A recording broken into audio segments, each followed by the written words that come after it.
Okay, let's see what we're doing as far as channels goes. 10 out of 17. 11, 15 out of 17. 17 out of 17, all channels are healthy. I was really worried after last night because I don't know what happens to me, man. After interviews and shit, I just go into this weird downtime where I'm not thinking about my channel health, man. I need to not play music after it, man. And all I want to do is play music. So stupid. But luckily, I see that I am broadcasting to all channels. I'm very happy to see that. And I want you guys to notice over there in the far top right corner, there's a fan blowing over there. And we've got two fans now. We've got one under the ladder where the camera is. And there's one all the way down there on the other end. And it's keeping a really nice breeze blowing through that. Getting those leaves all moving around and stuff. And you know, it makes the plants happier. They like wind. And they will grow faster and they will grow stronger. They will get more sunlight because of the wind knocking the leaves around. The reason they get more sunlight is because every second a leaf moves out of the way and exposes a leaf underneath. So the leaves are doing this, whereas normally they just sit like this, and this one would be shaded. Well, when the leaves are doing this, both leaves are now getting sunlight. So we're going to see even faster growth now with those fans in there. You guys will see. And if you guys want any indication as to how fast these plants are growing, go back and check us out 3 weeks ago and see where we were and look at what this plant right here is doing. Plant number 1. Which I must say is looking really, really strong right now, man. I haven't been out there, but just pulling up the camera and looking. Can some people still grow 99 plants? Bro, Oak Tree is growing thousands of plants. If you get the license for it, you can do it. You get the acreage, you can grow thousands. As much as you can grow on that fucking property. So he's got, I don't know, he's got like 5 acres developed for growing cannabis or something like that. Bro, I live on 6 acres. I couldn't even imagine if a quarter acre of this was a freaking grow. Let alone what 5 acre grow would look like. Oh my God. Or how you deal with it. You know, what if you get bugs? You know? Then what do you do? How much spraying does that involve? I can't even imagine growing on that level. But you know, that is it's an occupation. This microphone can be turned around. This was turned around for Jackson last night. Those of you guys who missed last night's show, we were live, and I went into Jackson Hinkle's show, The Dive. The Dive with Jackson Hinkle. Guys should all go subscribe to his channel. So I saw he went live, and I was like, oh, one of these new podcasters that I like to watch is live. Let's go check out his show. So I go in there, and we're watching. I'm like, I'm going to drop him a fucking $50 super chat. And I gave him a super chat, and I said, I'd love to interview you sometime. And I said, you know, I'm a cannabis-related channel. And he said, sure, man. He's like, oh, can we smoke out? I'm like, what, dude, you smoke cannabis? How cool is this? He's like, hey, man, what about... I'm like, I'm going live right now, bro. I'm live right now. I'm in my live stream. I said, I could pull up a chat room, I said, and we could talk. And I'm like, I'm just thinking about it. I'm just like kind of laughing to myself. And I look back at the screen. And he's like, let's do it. I'm like, what? So we did a whole interview last night, man. And it went really good. You're going to see, you're going to love this guy. You know, he's like if Kyle Kalinske and me were used to clone somebody. And they took his genes and my genes and they put them together in one dude. And then that dude is Justin Hinkle. He's got the fucking radical side. He's got the intelligent side. Notice it's not me. And it's put together. And he's put together, bro. The guy is put together. You guys should check out his show. He makes total sense. Now, I'm sure it won't be long before I find something that I can disagree with him on. But that doesn't matter, man. It doesn't fucking matter. Like, it doesn't matter that I will still recommend that you go and watch I'm Really Important, his channel. Because even though he's a Biden fucking supporter, and I think that is fucked up, I think they're still reaching him. And his take on AOC and Jimmy Dore and his take on Shahid Buttar, it's perfect. So I can't just, it's just like when I look at Ben Shapiro's stance on guns. And I'm like, it's perfect. You know, I agree with him. So, you know, I find something redeemable in almost everyone. Steven Crowder, Candace Owens, not yet. I'm still looking. Charlie Kirk, not yet. Still looking.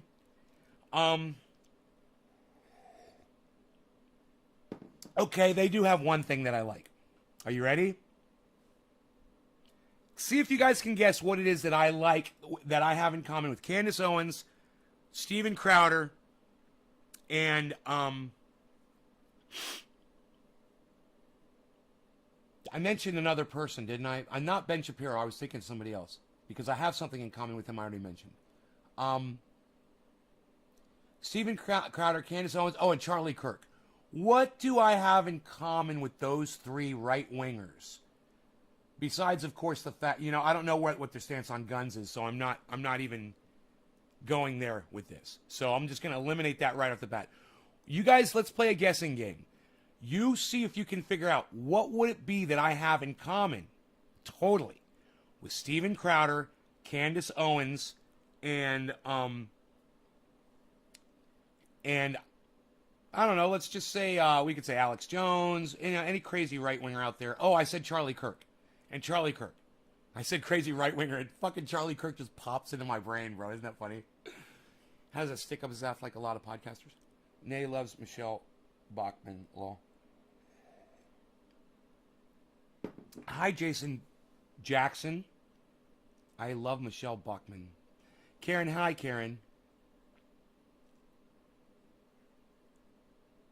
Okay, so I'll ask you guys.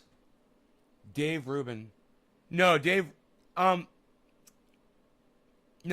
and I don't have anything in common. You changed your Twitter handle. Okay, Karen, cool. Way to go. That's good, right? Jason, what's up, Jason Jackson? Dominic, good morning. I'm asking my audience a question. What, as a podcaster, do I have in common with Charlie Kirk? I know this is stumping you guys. What do I have in common? Think about it. What do I have in common with Charlie Kirk, Candace Owens, and Steven Crowder? Three people who I fucking despise. But what do I have in common with them? I'm making you guys think early in the morning, huh? You guys want me to tell you? Let me know if you want me to tell you if you give up. Can you guys guess?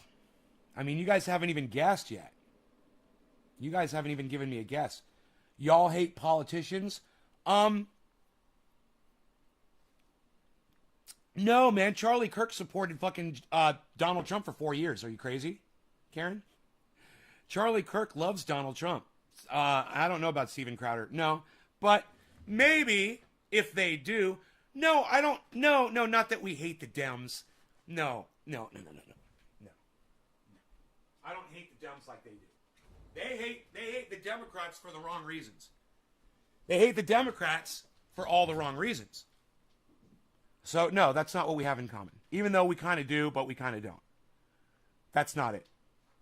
That live with Jackson was great, Nate. Josh G, thank you. Okay, Dominic gives me the question mark. Tell us, says Jason. We're all First Amendment supporters, man. We all support your right to say whatever the fuck it is that you want to say. And so does Jackson Hinkle. And I think that I'm really important. I think he does too. And I'm positive that Ben Shapiro does. I know that Jimmy Dore does. Graham Elwood does. Lee Camp does. We don't want to cancel anybody. You know, if Jesse Lee Peterson and Alex Jones want to get together, you know, and do a whole mini series, you know, that lasts a whole year and talk to their audience about the fact that they've met aliens and that they're in contact with aliens and they're doing alien, you know, summit meetings and whatever. And And of course, we know it's a lie and it's all bullshit. But if there's millions of people that want to see that kind of content, whether they believe it or not, or whether nobody wants to see that kind of content, maybe there's only one person or nobody wants to see it, I still support them in doing it. I don't care whether it's truth or fiction. I don't care whether it's entertainment or what they truly believe in their hearts. I don't fucking care. You have a right to speak. You have a right to speak whatever it is on your mind. I don't care what it is. Say whatever it is you want to say. If I don't like what you're saying, I can walk away. I could turn off your YouTube channel. I could turn off the television. You know, I could punch you in your fucking mouth. Maybe you deserve that. But, you know, you have the right to say whatever the fuck you want to say, and I support you, and I support you in saying it. And if what you say does incite me to punch you in the mouth, hey, man, that's the game we all play. You know, that's the fine line that we walk. But it's just like living by the gun. Hey, man, at any moment, I could have, like, Dino or me, we could be in the house having a great time. He could flip out, grab my gun, and shoot me in the head and kill me because I got a gun in the house. I understand that. And I know it's the risk I take. But I take a risk when I put my face up to my dog to give him a kiss. Yeah, I've been bit in the face by dogs before. I take a risk every time I get into my car to drive it. I've been in car accidents before. So don't tell me it's not a real risk that it can't happen. We take risks all day. Where do you reside with your risk factor and what's okay and what's not okay with you? That's what you have to determine. And once you figure out what works for you and what doesn't, live by those rules. I found what works for me, and I hope you guys find what works for you.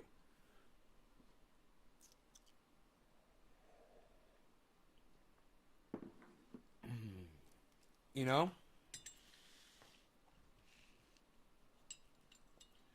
So, say what's on your mind. And say it often. And say it everywhere, man. Put it everywhere. Tell people how you feel. It makes me feel good, and it might make you feel good. There's a lot of people who don't like to share their opinions around, you know, maybe your parents taught you to keep your cards close to your vest. You know, I always had a big mouth. You know, as a little kid, I used to lie a lot. I used to shoot off my mouth. I wanted everybody to pay me attention. And, you know, I wanted to hold the floor. And I found out at a really young age that, you know, people just aren't interested in what you have to say if all you have to say is fucking bullshit. So a lot of people just end up not speaking and not saying anything. Well, listen to people who make sense. You know, that's what worked for me growing up. That's why I do a show. That's why I do a podcast. You might ask yourself, why does this guy do this? I do it, number one, because I love it, man. I love doing this. It's fun. I would have never known about this if it weren't for my friend Cyber Reload that told me what YouTube was. I didn't even know what YouTube was. You know, he fucking told me there's a service and people are putting up videos. I found out. I was like, hey, man, I'm going to try it. I got some videos. Nobody can ever see them. You know, they're on a fucking video camera or on a videotape somewhere. I'm going to put those on the internet and let people see them. This should be fun. Next thing you know, I'm addressing the camera, and then I'm addressing the audience, and then I'm going live. And for years, I was live and lost. And now, I think I've got some direction in my life, and I think I know where I'm headed with this. And I'll tell you right now, there's no secret. I want to help as many people as I can. I want to touch as many lives as I can. I want to change as many lives as I can for the better. I don't care if you know my name or not. I don't care if you know who I am. I know what makes your lives better. It's being able to accept the truth. That's it. I don't care if it's fucking cannabis. I don't care if it's you realizing that politicians are stupid. I don't care if it's you realizing you need to move to higher ground and that the ocean's coming in and that people in Miami are losing habitat. It's an important word you guys need to learn. You know, there's a politician, we're going to shift gears here, in Washington that claims that, you know, no matter what climate does, it's okay because humans are smart and strong enough that we can adapt to the heat. We can adapt to climate change. And, you know, that would be true. Human beings can adapt to heat. We've proven it. You know what I'm sorry, I forgot the word. You know what a nomad is? A Bedouin. You guys know what Bedouins are? That was the name I was trying to think. These are tribes of people to this day that wander the desert. They're gypsies. They have no place that they really call home, so they move. They use all the resources in an area where they are, and then they move on to another place and find another place with resources, and they settle down there for a while, and then they move on. We can live in the desert. We can live with very little water and in excessive heat. We can adapt. But the one thing we cannot adapt to is the loss of habitat. And I know that confuses you guys, so I'll just say it right now. It's the loss of your food. It's you don't have food to eat anymore, then you die. That's what loss of habitat means. No more cows, no more fucking Burger King. Right? No more cornfields, no more cornflakes. Right? No more rice patties, no more Rice Krispies. No more olives trees, no more fucking olive spread for your fucking fancy toast. You know, no more ocean life, no more fancy caviar. And it's the people that are living the wealthiest that have the least clue to what we are headed into. So, this is what I propose for all of you to do, okay? I want you to pretend that you're somebody else for a few minutes, okay? I want you to pretend that you are a Haitian living in Miami, in the United States, and that you've migrated to, years ago, you migrated to Miami, and you moved into Little Haiti. And you're living in Little Haiti on the coast in Miami, and you get a letter from the home that you're renting because, you know, you're not wealthy. You're from fucking Haiti. What do you expect? You know, you didn't have a jump on life like this guy did. So what can you do with that, right? You get a house in America and you can rent it. Great. You get a letter that says your rent's going up 40%. And you look at your finances and you say, I'm not even going to be able to pay my rent, the next month's rent. I'm going to be evicted. That's you. You're Haitian. You're living in Miami. Do you know who's buying your house?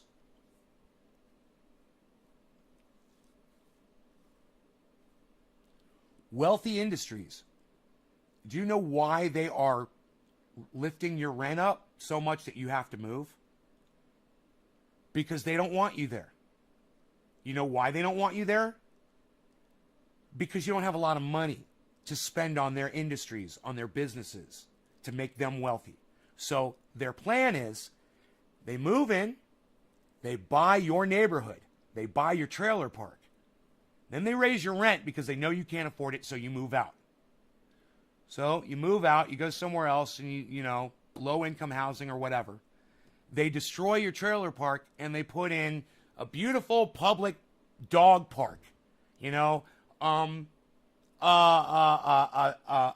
community gathering area, a pool, a strip mall where you used to live.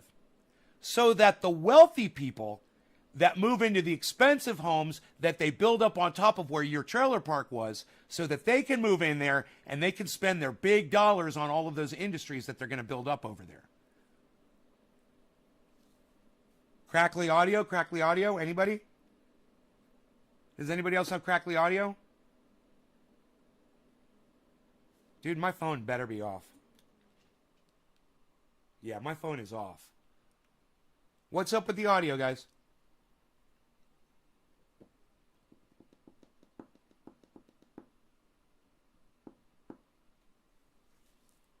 Now, I asked you guys to put yourselves in the shoes of a Haitian person that's living in Miami. Now, you have to move this home that you've secured all these years, and you've lived there for years and years and years, so that wealthy people can move in to your home or into your neighborhood. Is that okay with you? Do you know what's driving that? Climate change. Do you know why?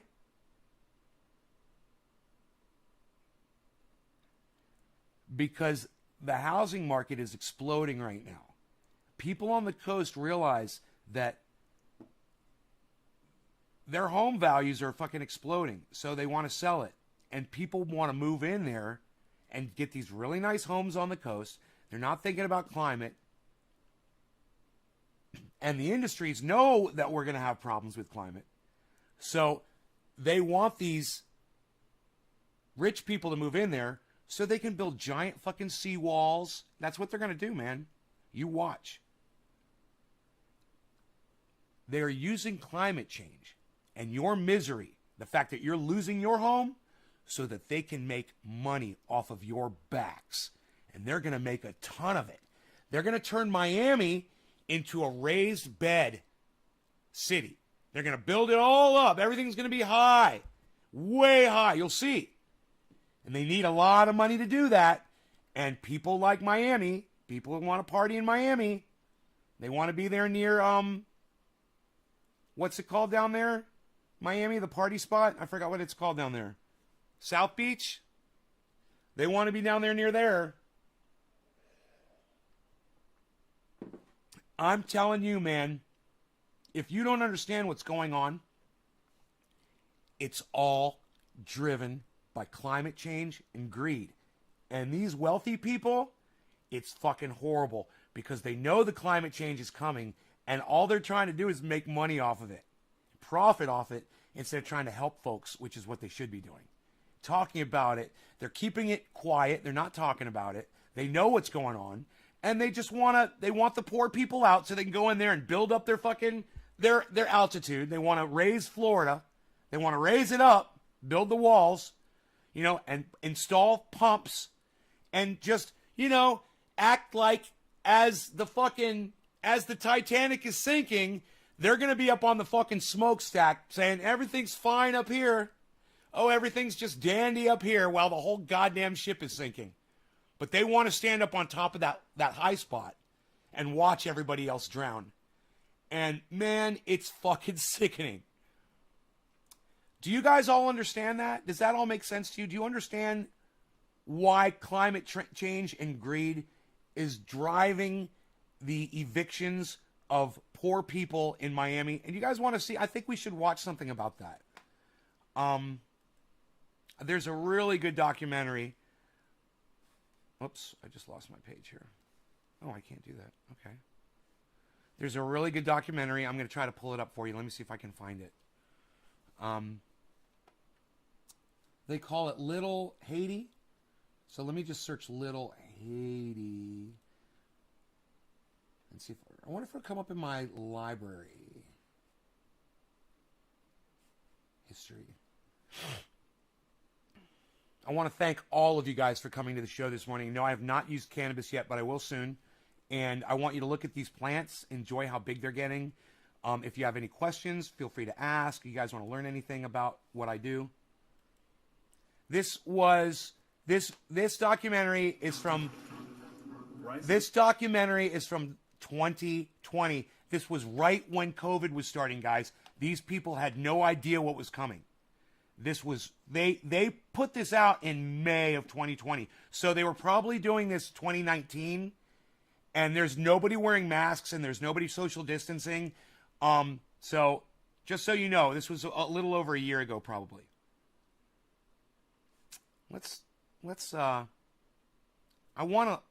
kind of want to leave the grow up. So let's see if we can bring in another. Ooh, I'm at 100% CPU. We're going to suffer. Here, I'm going to get rid of the grow. Give me a second here.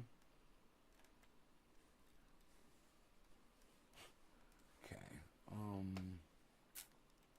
Oh, there we go. Okay.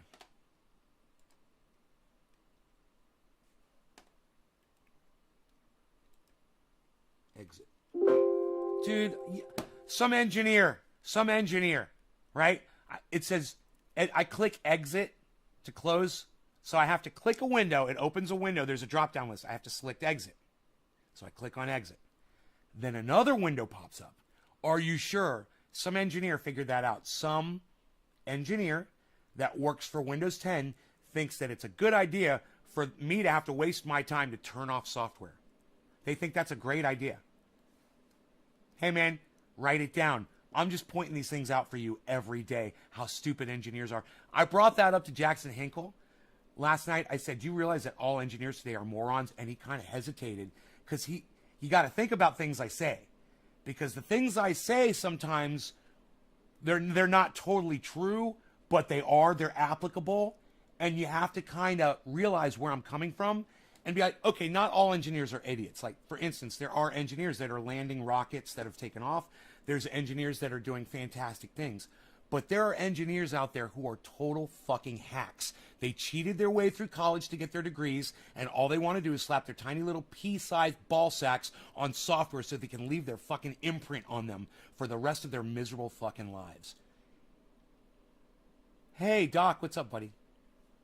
Houses used to be pretty cheap in Ludington, Michigan. Now it's crazy. Yeah. The market is exploding. That's why industry is moving in to purchase these properties. Because they're seeing, they're catching their set. Their waves are coming in.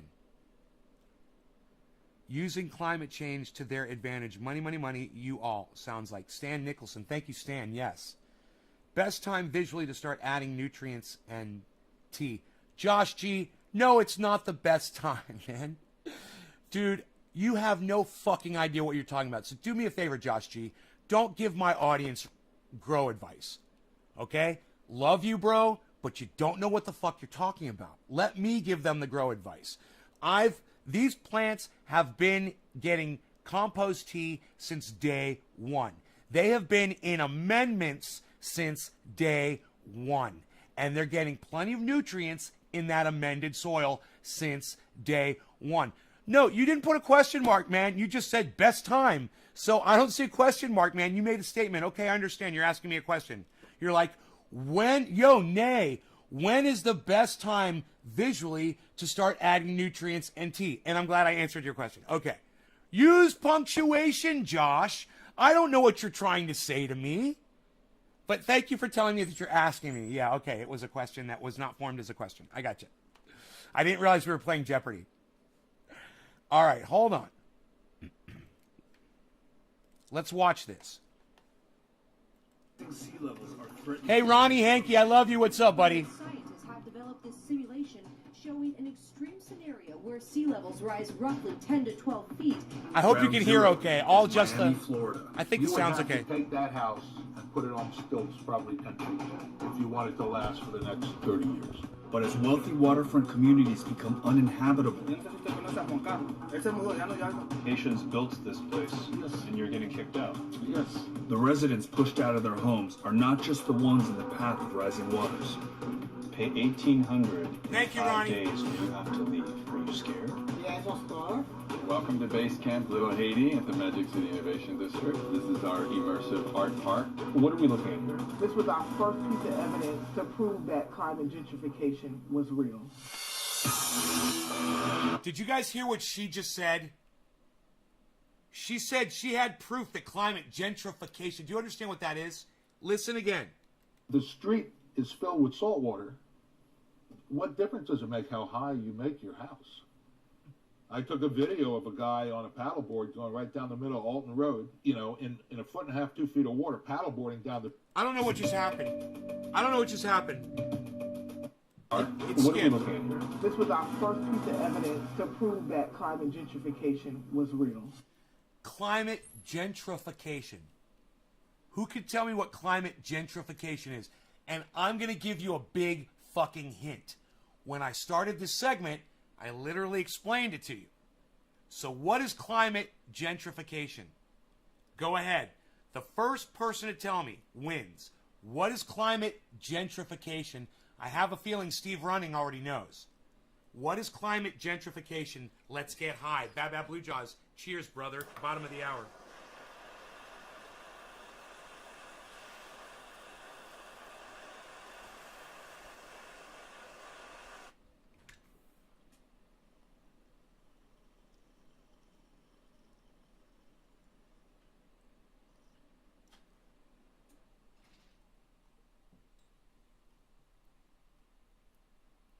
A little pre-dab, get my throat ready and my lungs oiled up to get ready for the big dab.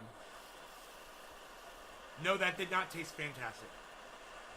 But I'm feeling it. I'm getting high off of it already. And I'm going to have to reload my torch.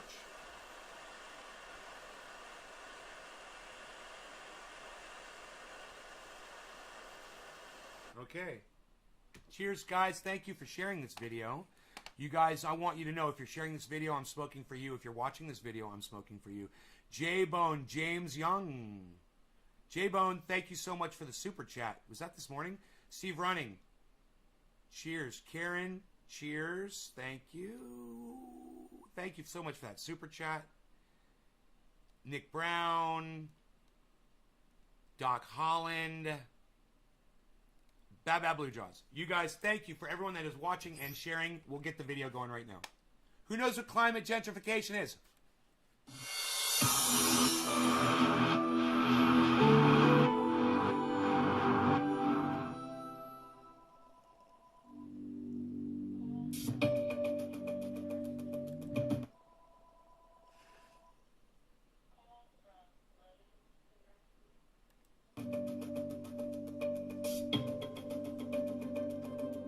Miami, Florida is one of the priciest places to live in the country.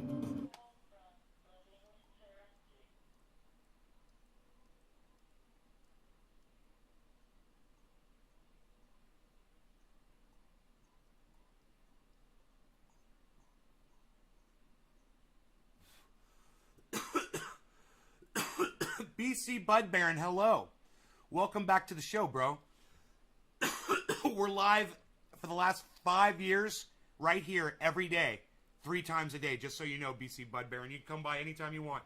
Good to have you back.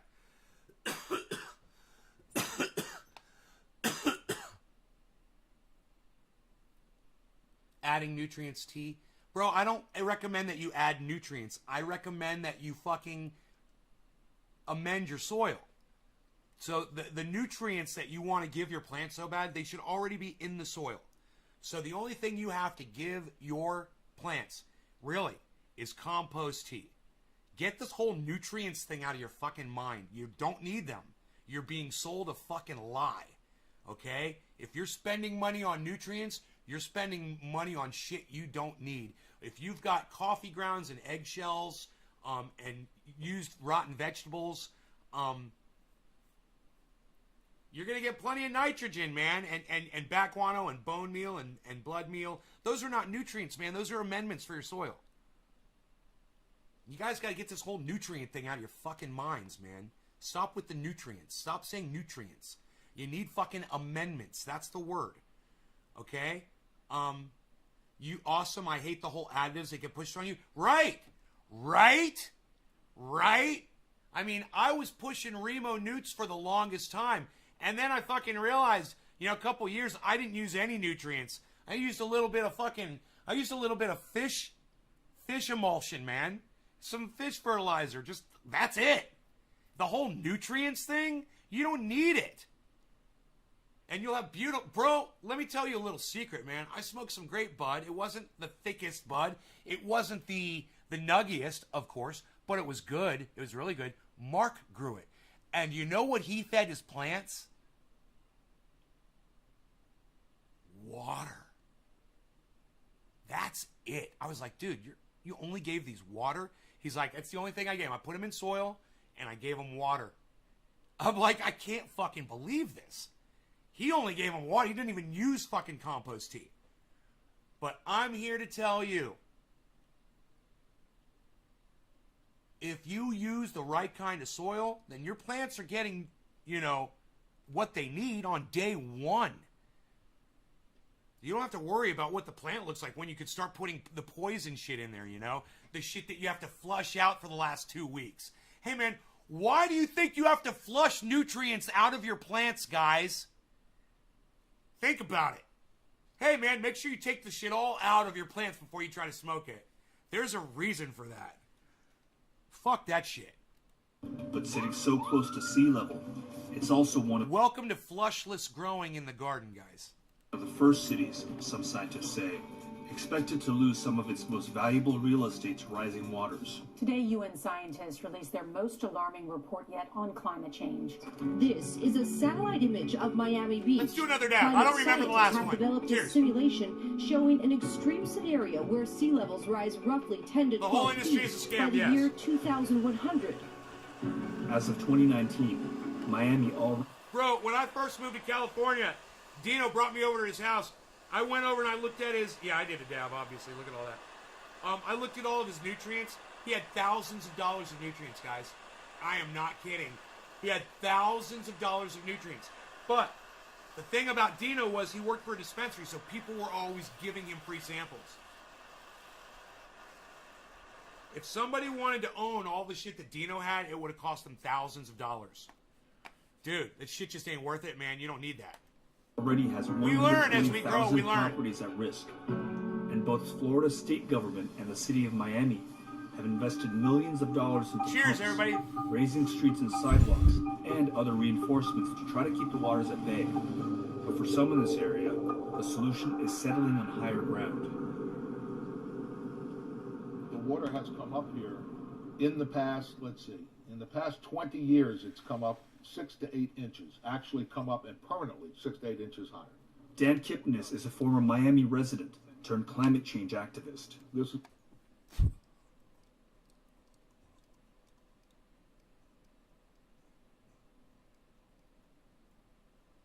We're stopping there for a reason. Because what that man just said is the most important thing that is said in this entire show. And it's going to go unnoticed by just about anybody who watches it. But not by us. This is 2 minutes and 18 seconds in. And this guy says this.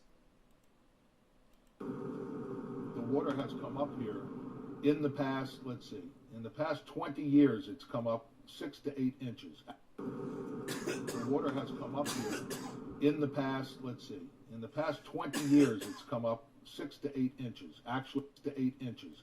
In the past 20 years, in the past 20 years, in the past 20 years, in the past 20 years, in the past 20 years, in the past 20 years, in the past 20 years, in the past 20 years, in the past 20 years, past, let's see, in the past 20 years, it's come up 6 to 8 inches, actually come up and permanently 6 to 8 inches high. Past, let's see, in the past 20 years, it's come up 6 to 8 inches, actually come up and permanently 6 to 8 inches high. Come up 6 to 8 inches, 6 to 8 inches.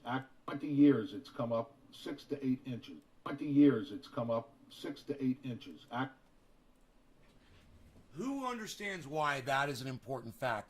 And I'm not going to wait for you guys to answer this question. I'm going to tell you right now. Because of climate feedback loops, that rate is increasing every year. So, okay, let's say it went up 6 inches in 20 years. You think it's going to go up 6 inches in the next 20 years?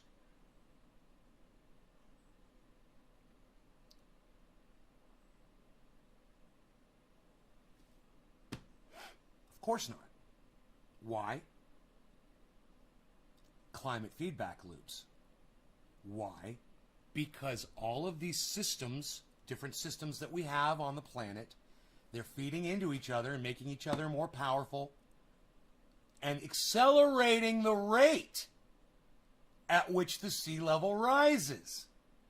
So when you hear a local resident and a climate activist, somebody who's literally paying attention to the sea level, tell you that where he lives, the sea level has risen 6 inches, and it could double in the next, he said 20 years? Let's say it does that in 10 years. So the rate is increasing, the amount is increasing. The more that the salt water encroaches on the land, okay, check this out. It kills off vegetation that can't live in salt water, right? When that vegetation dies, the roots die. When the roots die, the habitat that it's supporting, the ground underneath them, it starts to erode under the ocean levels that are rising, right? All of that shit that's in the ground, whatever it is, it goes out into the ocean, and silt and shit like that, fucking poisoning the ocean. And guess what? The sea level rises even higher. So these things are feeding off each other right there. As the ocean comes in, this sediment goes out in the ocean. As the sediment goes out in the ocean rises. As the ocean rises higher, it kills more plants. As those plants die, the the sediment underneath goes out in the ocean, putting more what? More mass into the water. Because it's eroding into the water. The sea level's going to rise more. As it rises more, it erodes more land. This speeds up.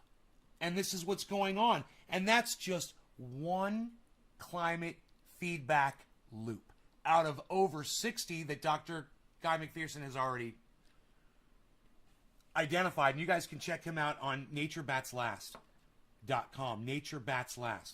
Very important that you guys latch on to just this one concept. In fact, if it weren't for the lives that were being wrecked in Miami, I would say we could stop watching right now.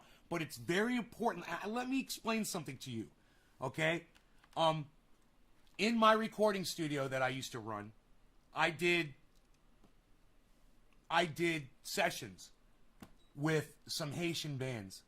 And they are some of the nicest, loving, giving, caring, colorful, musical people I've ever had the pleasure of being around. I've traveled around the world a little bit, and I got to tell you, Haitians are amazing people.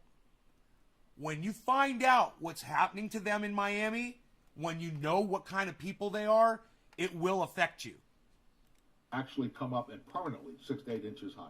Dan Kipnis is a former Miami resident turned climate change activist. This is a pump, city of Miami beach, to pump water out. It's pumping it into the bay. And these are temporary pumps. They put them all over. You'll see it. And those wealthy people want permanent pumps and walls built, and they will do it. You watch. This is what's going to happen. There's going to be a fucking resident on the beach, and he's going to build a big wall. He's going to build such a big, beautiful wall. He's going to build it all the way around his residence. He's going to build a big freaking wall. Watch. You watch. He's going to tell the government to go fuck themselves. He's going to build a giant wall all the way around his property. It's going to be a seaworthy wall. And I guarantee you, the whole goddamn state's going to want it. After this one wealthy person, you never know who it's going to be. It could be somebody that owns, I don't know, maybe like a resort, like a beach resort, possibly a golf course. I don't know. He might have really tiny hands. He might have very small hands. I don't know. Who knows who that man could be? You watch. You watch. I'm predicting the future. Somebody, maybe who talks like this. Maybe he's got an orange spray tan. Maybe he likes to hump the American flag. I don't know. But I have a feeling he's going to build a giant wall. A giant wall. You know why? Because he doesn't like to lose. And he was building a giant wall and he lost. I'm not a loser. I don't like to. I'm a winner. I have to win. I'm going to take that wall and I'm going to build it around my Mar-a-Lago. That's what I'm going to do. That's what he's going to do. Because he wasn't allowed to finish the wall around the United States, he's going to build it around Mar-a-Lago to protect it from the climate change. He says it's a Chinese hoax. It's a Chinese hoax. Folks, it's a Chinese hoax. The Chinese hoax, climate change, isn't real, not happening. You could trust me. I'm your president. You voted for me. You love me. You love my children. Here we go. See this house right here? Mm-hmm. Essentially, it has been raised, what, a foot from the road? Uh-huh. All right. You would have... You think, yeah, a hurricane could destroy that fucking wall? And, bro, you can build a wall that can withstand a hurricane, I bet. And I bet you if he does it, he's going to have to because the hurricanes are getting stronger and stronger. Bro, we are going to see a Category 6 in our lifetimes. I promise you. I promise you we're going to see a Category 6 hurricane. And you guys are all going to be like, oh my God, Nate fucking called that shit. He said there was going to be Category 6, man. Holy fucking shit. Watch. Watch. It's because it's heating up and we've got more moisture. As it heats up, we get more moisture in the air. This is all hurricane fuel. Hurricanes love, warm ocean temperatures and humidity. That's why Florida always catches it right there around the equator. Have to take that house and put it on stilts probably 10 feet tall if you want it to last for the next 30 years. 10 feet. Look at how high their stairs are. See, they got it. But what do? Adam, if the street is filled with salt water, what difference does it make how high you make your house? That's why they're going to have to build walls around the city to keep the water out the streets. Bro, they're going to be building infrastructure in Miami unlike anything you have ever fucking seen. Watch. Some Arabian sheik is going to be in Miami. He's going to move to Miami. Probably already lives there. A billionaire. He's going to move there and he's going to say, we're going to build overpasses everywhere so we can get around. Watch. Watch what they do. They're going to turn that thing into fucking Louisiana. Watch what they do.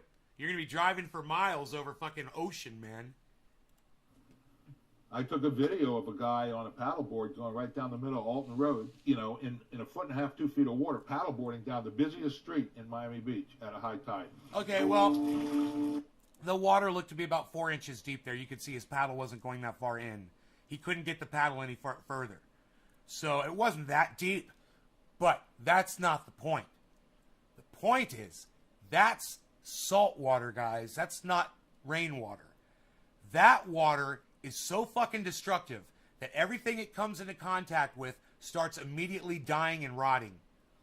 And, they've got a hell of a problem on their hands. And remember, this is only from last year.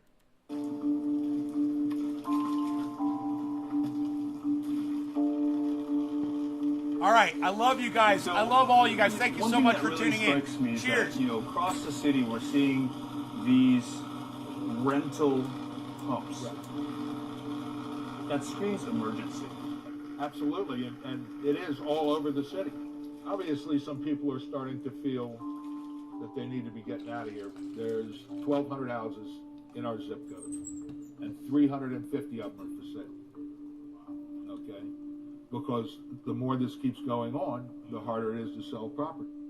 Across the U.S., home values on the coast are starting to sink, decreasing nearly 7% Right, Baba? since Right? 2017. Say hello to my little In friend. Miami, many of the city's poorest residents live further inland, and in those areas, the cost of living is on the rise.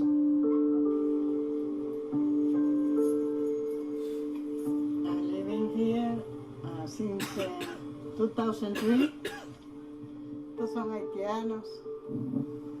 He's a friend. He's from Nicaragua. Okay. You got Mexicans, Nicaraguans, you've got Haitians, Mucha gente que tiene miedo de las cámaras. Albert Hernandez lives in this Cubans. mobile home park, about 2.5 miles from Miami's coast. For those living on a low or fixed Puerto income, Ricans. mobile homes are often the last option for keeping a roof over their heads.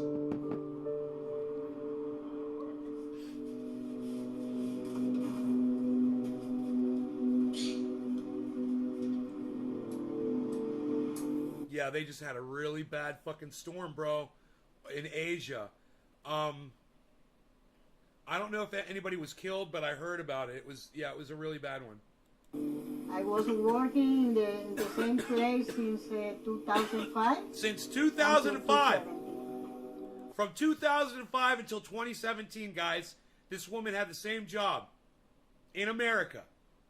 I wanted to work, but at this moment, no. I don't feel well. High sugar, high pressure. This woman is being murdered by big poison. Look at her belly fat. Okay? If you just look at her body, and you guys need to realize this, man. This is not her fault. We have been fat shaming ourselves for fucking years. And it's not her fault. It is in everything. The sugar is everywhere. And it's not the sugar that makes you fat like that, but it's the sugar that triggers your body to make you fat like that.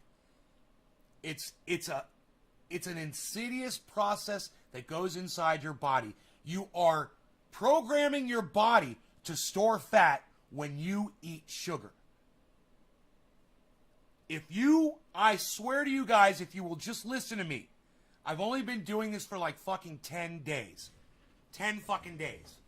All right? 10 days. You guys know me. You guys know what I look like. Man, I'm telling you, It's fucking 10 days, and you're going to see this is all going to fucking disappear eventually. None of this is going to be there. But as of right now, this is just from stopping eating sugar. And, you know, doing my fuck yes on what? Working on that, what? And doing my little chair exercises and hiking up and down my fucking mountain. You gotta stop eating sugar. This will fucking kill you. Your liver is being destroyed when your body looks like that. If your body looks like that, you got to stop eating sugar. You need to stop eating all of it. Now, I stopped eating all of it as much as I could. And I found that even though I told myself I was going to stop eating all of it, I was still fucking, it was still getting into my body. And it was because I was eating things that had sugar in it that I had bought, that I wasn't going to throw away, that I didn't realize that they were fucking literally loaded with sugar even when I bought them. You know, I didn't even think about it. I got orange chicken thinking, hey man, yeah, whatever. No. It was horrible. And I was so upset because I didn't think to fucking drain the sauce off of it at least. I left the sauce at the bottom, but I ate a lot of sugar that day. And so it took me a little bit more longer. It took me a little while longer to purge what was in my body because I was still putting some in. And then once I've really cut it out, and man, let me tell you something. I was so addicted to going to the refrigerator and grabbing either a sugary iced tea or an orange juice. It didn't matter. If I was out of iced tea, I was fine with orange juice because it was the exact same sugar content. You guys are like, a lot of you will sit in my live stream when I'm doing this and you'll say, oh, just processed sugar. And I'm like, no, man, you eat enough fruit, your body will store fat just like that. It's the sugar, and I don't care what the source of your fucking sugar is. There's no such thing as good sugar. You cut it all out of your body completely. And then you know what? You'll notice the change, and you can do a little bit here and there. You can have a little tiny bit of sugar every once in a while. It's okay. For instance, I'm literally having some right now. I got 2 spoonfuls of creamer in my coffee. Yeah, man, I'm having a little bit of sugar right now while I'm telling you not to have it at all. Because let me tell you something.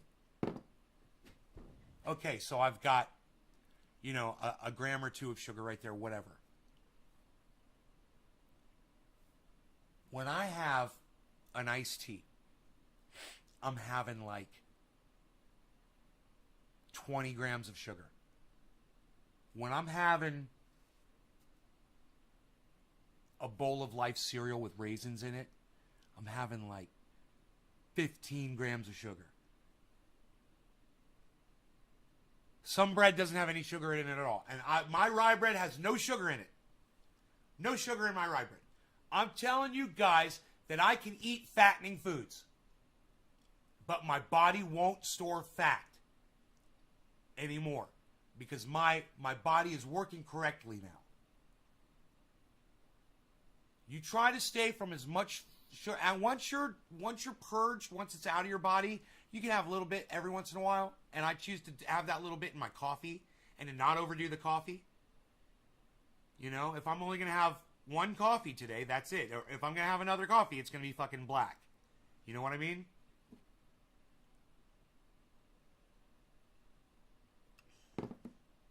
The beautiful thing about the coffee that I'm drinking right now is it doesn't taste sweet.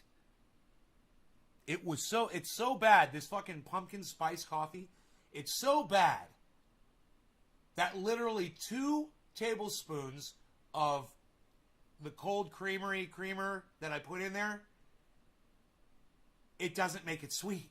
It just doesn't make it bitter anymore. So I'm not satisfying a craving for sugar anymore. Now, last night, I had a craving. I was sitting here, finished up the show, I was really high, and I kept thinking about the ice cream that's in my freezer. So then I went over to my cupboard and I opened it because I was thinking about the Life cereal. And then I closed the cupboard, I came back over and I sat down and I was thinking about, for some reason I got back up and I looked at the cupboard and I thought about the Oreo cookies, and so the weirdest thing happened to me when I thought about the Oreo cookies last night. As soon as the Oreo cookie popped into my mind, I thought about fats and oils and toxins, greasy toxins from the Oreo cookie sliding down my throat. Like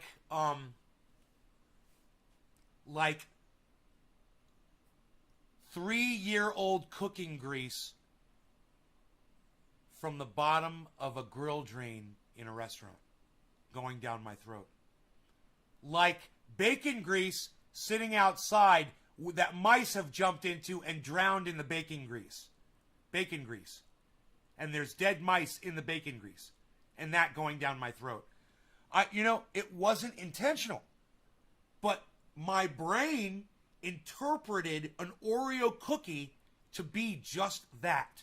And it just happened. And I walked away. I had a glass of water. And I walked away. I went on and got on the scale, and I was 177 pounds, 176 pounds. I was like, holy shit, man. I was like, I'm fine, man. I went to sleep. It was midnight.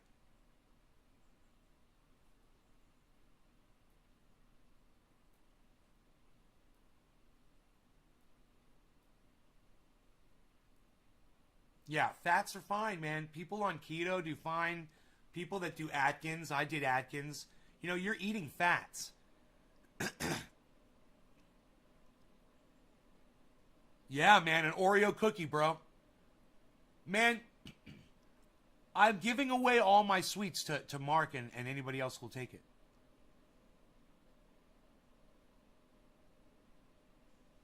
I've got my motivation. This is my motivation, man. I posed today by that door right there. I was standing by the glass sliding door. Let me close this door. Flies are coming in. It's beautiful outside, 79 degrees. I told you guys I wanted a six-pack because I was hanging out with my friends Dave and Billy down at the Springs in Florida. And we were standing, this is a funny story where I've told it on here before. We're standing at this big park that we have down in the neighborhood. There's this beautiful spring that you can dive in, see-through water. It's gorgeous. It's got waterfalls. It's an amazing place. It's full of fish and turtles. There's alligators and snakes and birds, and it's a preserve. There's bear and deer. Anyway, so we're out there, and there's this girl, and she's got a little six-pack going on. And she's standing across the spring from us with her buddy, another girl, and they're sitting there chatting. And this girl's standing there with her, in just her bikini. But I gotta move my chair just so I can do this. I need so much room to stand like she's standing. She's literally standing like this. I hope you can see how my feet are planted. My feet are like, the one foot is pointed this way, and this foot is pointed at 2:30 o'clock. So, noon and 2:30 o'clock. Hand on shoulder. Remember, bikini. Are you ready? Here it is. Talking to her girlfriend like this. Yeah, so, we're just hanging out. And, I'm chilling down at the gym with my friends, my boys. Hanging out and, just doing the thing, and driving. I got a Honda. I love it. Oh my God, I got that Honda and I just drive around everywhere. I just drive around. Right? Okay, so. I told Billy and Dave, I said, I'm going back to California. I said, I'm going to go get me a six-pack. And I said, when I come back, we're going to stand here on the beach across from her because they said she does it every fucking weekend. Every time they go down there, she's always down there like this. Talking to her friends. I said, I'm going to go down there, and we're going to go down there, and we're going to stand next to one of the park benches, and I'm going to have me a fucking six-pack. We're going to go down there, and I'm going to put one of my feet on the bench. And I'm gonna stand like that with my fucking six pack, like the fucking pirate from Captain Morgan's. And I'm gonna stand there with my six pack like that, and they're gonna have their backs to her, and I'm just gonna stand there, and I'm gonna be really loud. I'm gonna be like, yeah, bro. So yeah, dude, we're like working out, bro. You know, dude, down at the dude, we're down at the gymnasium, bro. I'm shooting some hoops with my boys, bro. You know, I got a 3-pointer, bro. You should have seen it, bro. One-hand 3-pointer, bro. They're fucking dude. There's some people walking by, bro, and they saw it, bro, and they were like, nice shot, bro. I was like, hell yeah. Because, dude, I'm like fucking Michael Jordan in it, bro. You know what I mean? Dude, I'm like out there, bro. You know, I'm going to like yell and shit. I'm going to do one of my voices. And we're going to do it all day. And I said, it's going to be the funnest thing I've ever done in my entire life. Because it's going to be the longest joke. It's going to be the longest joke with the most involved. I literally have to get a six-pack in order to do this. I have to work harder so I get a six-pack. You know, I have to be able to put my hands on this chair and lift my legs up straight. You know? I'm working for that. I want to do that so much. Ugh. But every time I try to do that, I want to do it. I don't want to fucking hurt myself. But I want it so bad, man. I want to be able to straighten my legs and be able to do this. And have my legs totally fucking... No knees. Straight out. Toes pointed. And fucking just... You know who I saw do that shit?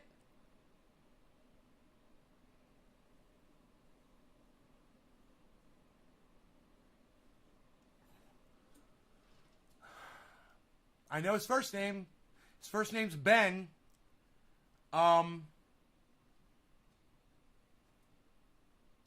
You guys, who's the guy named Ben? Famous guy, Hollywood. I could give you more information, but I'm not going to. I want to see if you guys guess. Who could do that?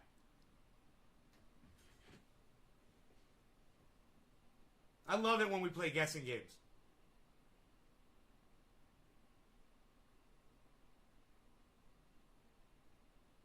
Hey, Diesel, what's up, buddy? You okay? Oh, are you going to lay down? Ben Affleck? I've never seen him do it. Ben Stiller. Exactly. I bet Ben Affleck could do that shit. Yes, Ben Stiller. Now, what movie did I see Ben Stiller do that in? Where did I see Ben Stiller fucking with his arms like this?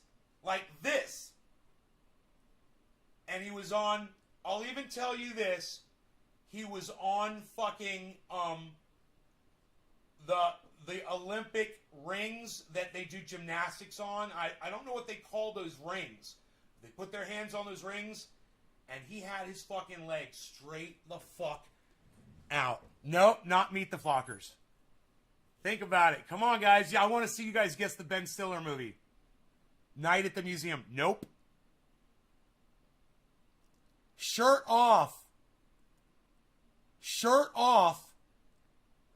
You guys probably didn't even know it was fucking Ben Stiller. Or I bet you thought it was some kind of dodgeball. I wanted to say Dogeball. Jason, isn't that funny? Dodgeball. No. Polly, no. Look at all the Ben Stiller movies. Don't miss with the Zohan. No. You guys, nobody can get it. This is fucking great. Nobody's guessed it yet. This is great. Come on, guys.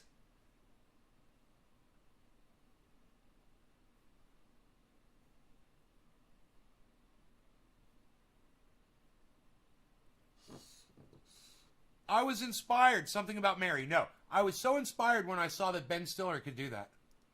I was like, Ben Stiller he can do that shit like an Olympic gold medalist fucking athlete, like a gymnast. I was like, Ben Stiller's a fucking gymnast?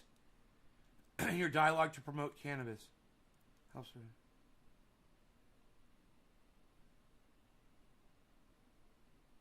Jerry, no, it's not. We're talking about something totally different. This is not your show, bro. Don't tell me how to fucking run it. That was just stupid. Back to school. No. Heartbeat Kid. No. 3 minutes. Thank you, Bad Bad Blue Jaws. Lynn Marie! Lynn Marie gets it. Zoolander. Yeah, Zoolander. Now, what's the scene? Why is Ben Stiller on Olympic fucking hoops with his, what are those things called? Are they called the, it's not the, because that's also, they do the uneven bars, right? It's uneven bars, and then they do the, what are those things called? With the hoops and the chains. What are those things called that are hanging from a bar? It was those things. The rings? Thank you, Billy. Yeah, the rings. Yeah, bro.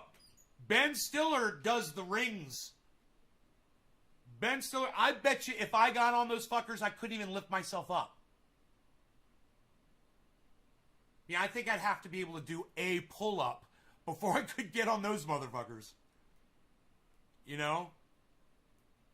Do you guys remember... Oh, Lynn Beach... Yeah. Do you guys remember why Ben Stiller was on the rings in Zoolander? Did you guys realize that that was Ben Stiller?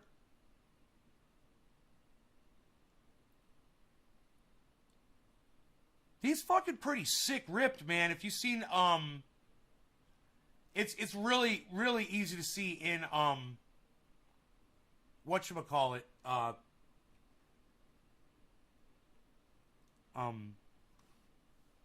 Tropic Thunder. God, I'm such an old man.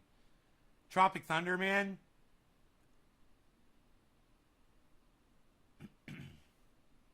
Motherfucker is, put some time in, man. He's put some time in.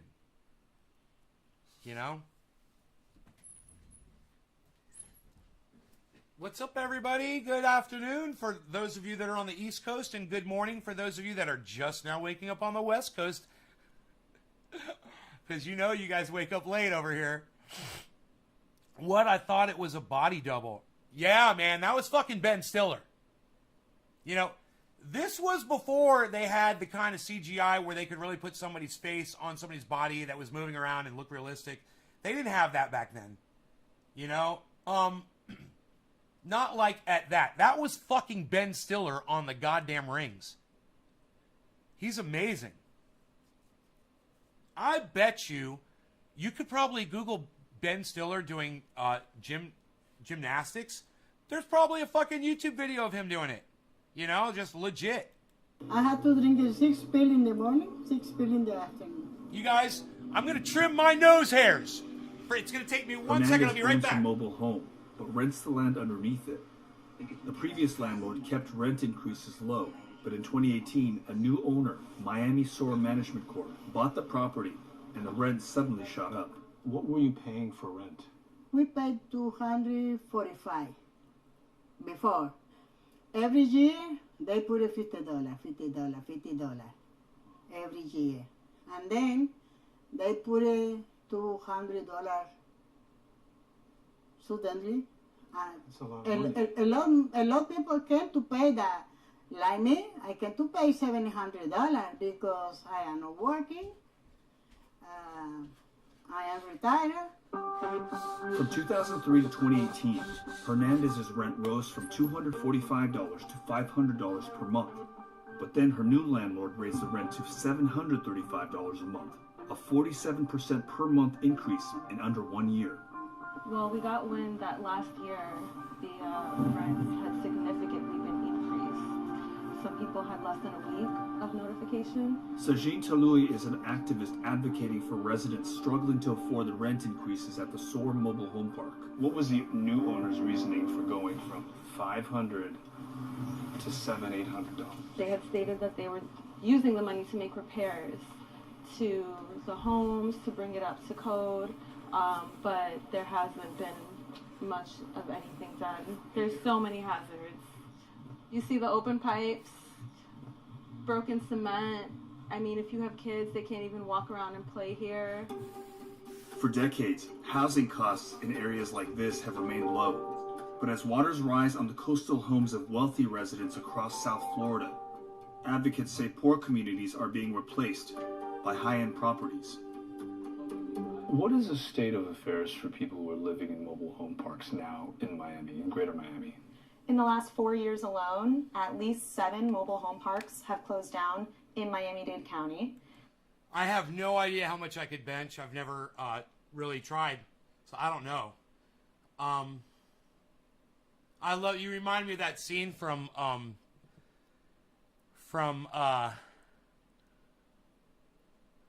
that Robin Williams movie.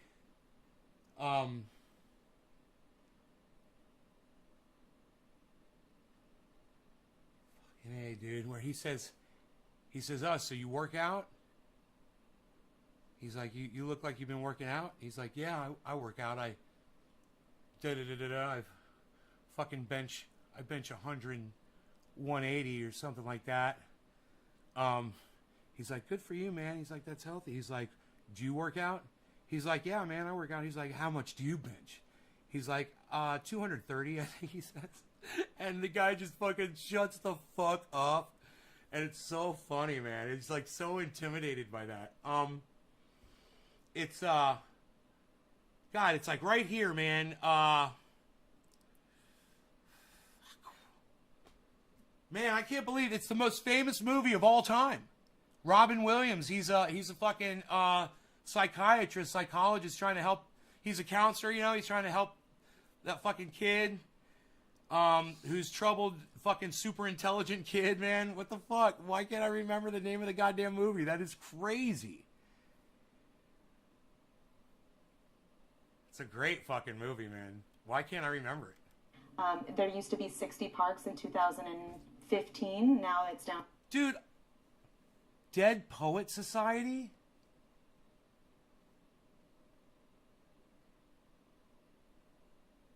Good Will Hunting. Billy, thank you. Yes, Good Will Hunting. Thank you, bro. To 53, and about 700 housing units have been lost. Attorney Najla Calvo represents residents contesting the rent increases by their landlords, including Miami Sur resident. Yeah, the one with Matt Damon. Alba Hernandez. I unfortunately expect to see more in the years to come because there's a limited amount of space in Miami that's developable. If you look at the county and the land, a large portion of the county is swamplands. So you have a small strip toward the east of the county and south of the county that's actually developable. And these mobile home parks are located in areas that are more and more desirable, especially with climate change and with flooding, and areas in highlands are more attractive to developers. So climate change is part of the calculus in all of this. You don't really find mobile home parks in Miami Beach. You find them more inland. And now, as developers are looking inland for long-term development, these mobile home parks are vulnerable. The Miami Sur Mobile Home Park is in an area of Miami known as Little River, most of which sits within the community of Little Haiti, another historically low-income but high-elevation neighborhood.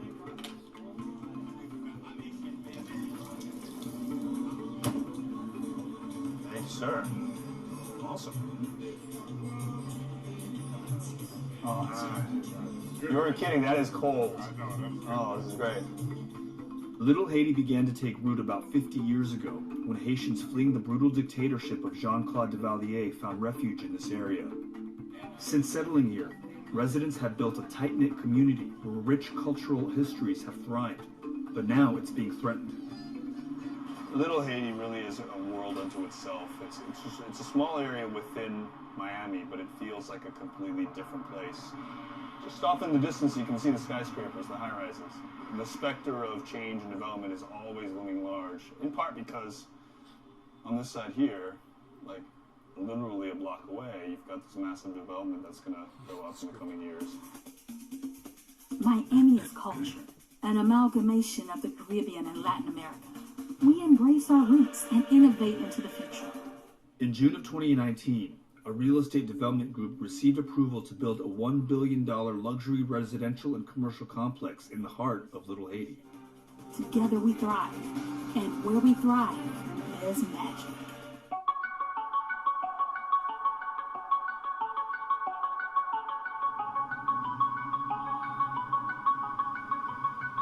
That's right there, magic. And you know, the federal government does nothing to step in and stop any of this. They just sit back and watch it happen. They facilitate it. The federal government of the United States facilitates this, guys. They make this all possible. And, you know, there's no regulation to stop these industries from doing this. There's no regulation to stop them from jacking up these people's rents. So I asked you before if you guys knew what racial climate it's just called climate degentrification is. What that means is they're using climate as an excuse to move people of color out of an area that they want to develop. Because it's worth way more money to them and the federal government if there's a bunch of wealthy people living there having wealthy little babies. That represents the controversial new development that's... No, Bad Blue Jaws. Because No, I didn't see that, bro.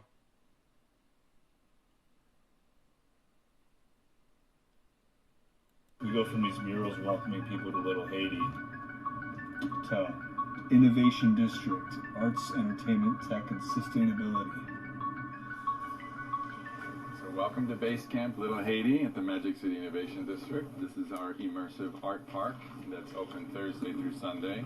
Open to the community, no charge. We have food trucks, we have vendors here, we have a stage for live music. We've got immersive art sculptures here. So what was this before Base Camp?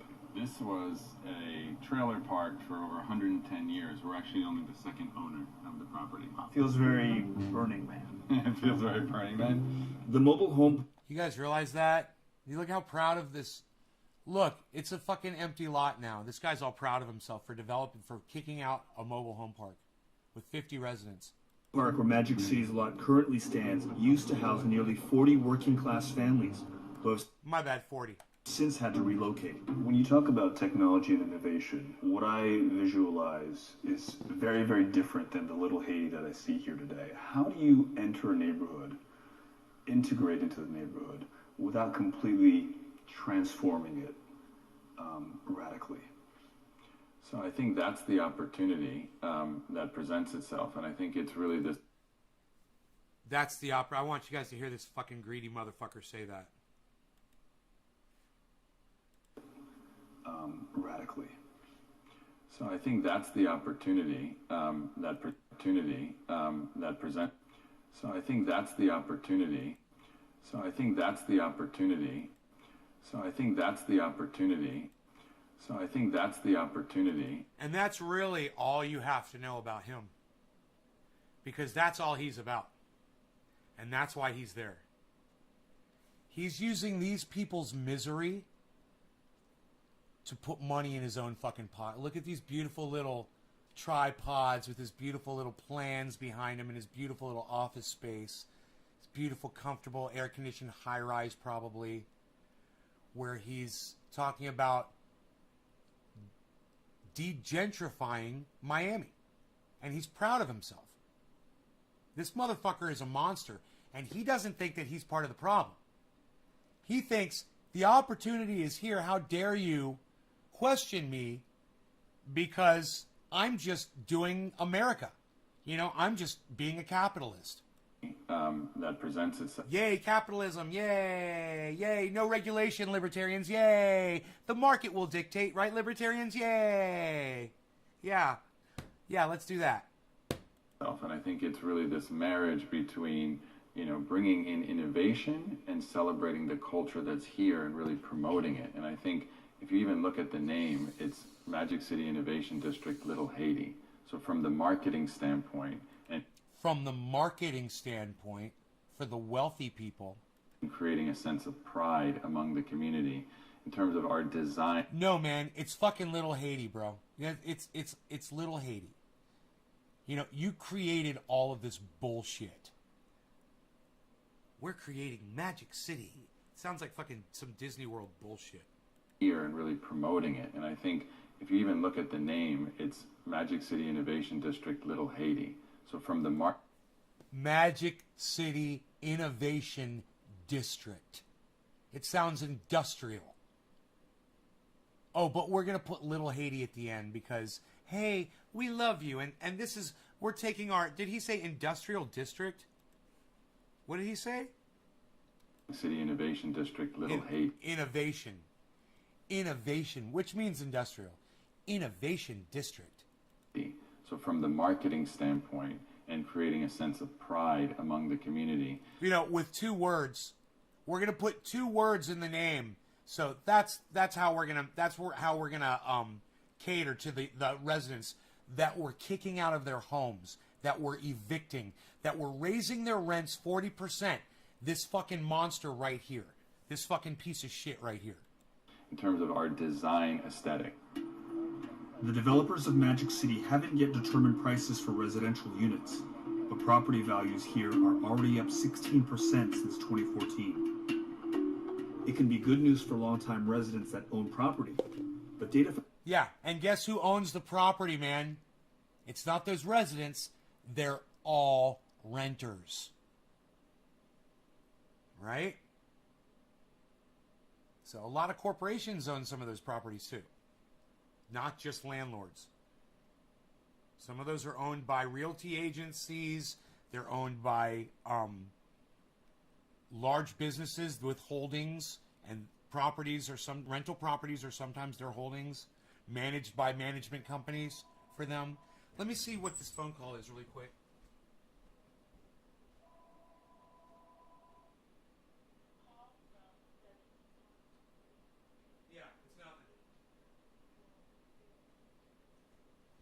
It's nothing. It's just one of those computer calls, you know, you get them. From 2015 indicates that 3/4 of Little Haiti residents rent their homes. So what are we looking at here? So this is a map of the city of Miami. These numbers you see on the map are the elevation. So as you closer to the water, you see 0, 2, 1, and 3. You see right here, Northeast 2nd, that's where Little Haiti is. So we're looking at numbers in the teens. Right. And if you flip over to the back side of the map, it shows you the vulnerability of these communities by the renters. So the darker the map is, the more renter population it is. So if you put these 2 maps together, you see that the concentration of the highest renter rates is exactly where the lowest elevation is. Elevation is highest. Oh, highest. Which, as we experience more sea level rise, people are going to start buying up there. Right. This was our first piece of evidence to prove that climate gentrification was real. My bad, I had it backwards. So that was further away from the coast. Now you're in downtown. It was further away from the coast, my bad. This is the Louis Market, is a Haitian guy. This is Haitian barber shop right there. Luis Rosemont was in the first wave of immigrants that started Little Haiti, but he was recently priced out by rising rents and had to relocate to cheaper housing at lower elevation. Hey Tula, let's do a bong rip. Cheers. It was, not right now. Unethical So capitalism. Yeah, Phil. Yes. What's up, buddy? I say that. TC says, what a dirtbag. I see lots of for lease raise signs. with no upgrades. Scam. Says Yes, bye-bye. exactly. Cheers. Yeah, they don't have any problem with to change the community. I tell you, the problem is the condition they remove Haitian.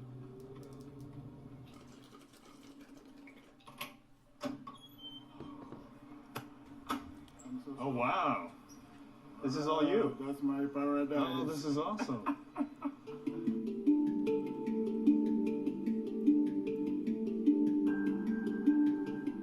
What do you think about my mirror? It's like another world.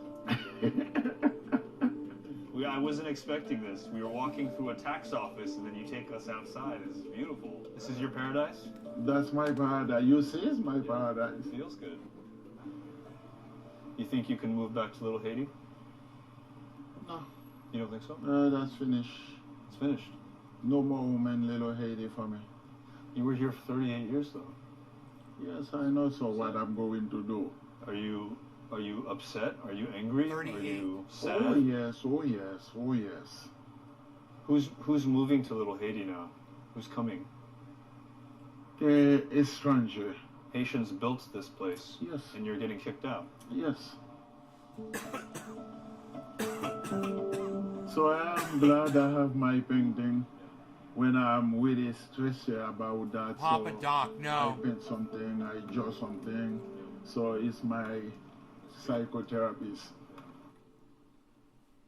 Activists who have been very, very vocal opponents of the Magic City development say that it is you and other developers who are coming in gentrifying this neighborhood that are driving longtime residents and business owners out. They simply can't afford the rising rents.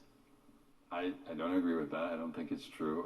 As I said before, our mission is to bring people in and for us to be you and other very, very vocal opponents of activists who have been very, very vocal opponents of the Magic City development say that it is you and other developers who are coming in gentrifying this neighborhood. The developers who are coming in, it is you and other developers who are coming in gentrifying this neighborhood.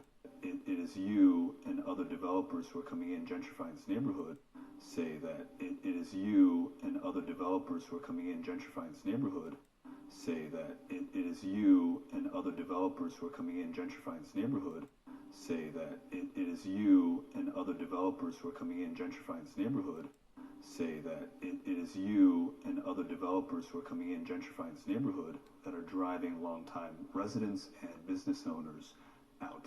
Coming in gentrifying this neighborhood, coming in gentrifying this neighborhood, coming in gentrifying this neighborhood, coming in gentrifying this neighborhood, coming in gentrifying this neighborhood, coming in gentrifying this neighborhood, coming in gentrifying this neighborhood, coming in gentrifying this neighborhood that are driving longtime residents and business owners out. They simply can't afford the rising rents.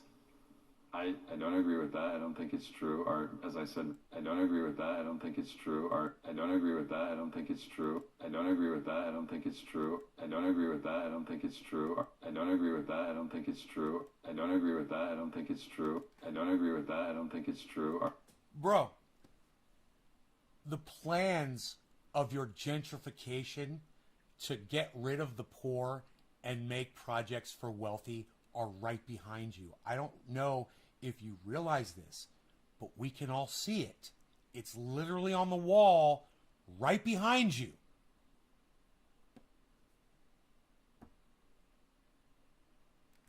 As I said before, our mission is to bring people in and for us to be a source of pride within the community and to really celebrate Little Haiti. Yeah, by putting the name Little Haiti in our rich village.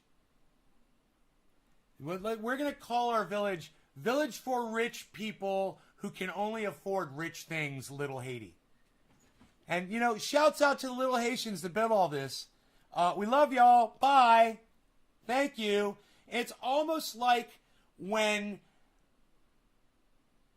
the white people arrived in America and said thank you to the Indians who had been taking such great care of this land. And they said bye to them as they murdered them all.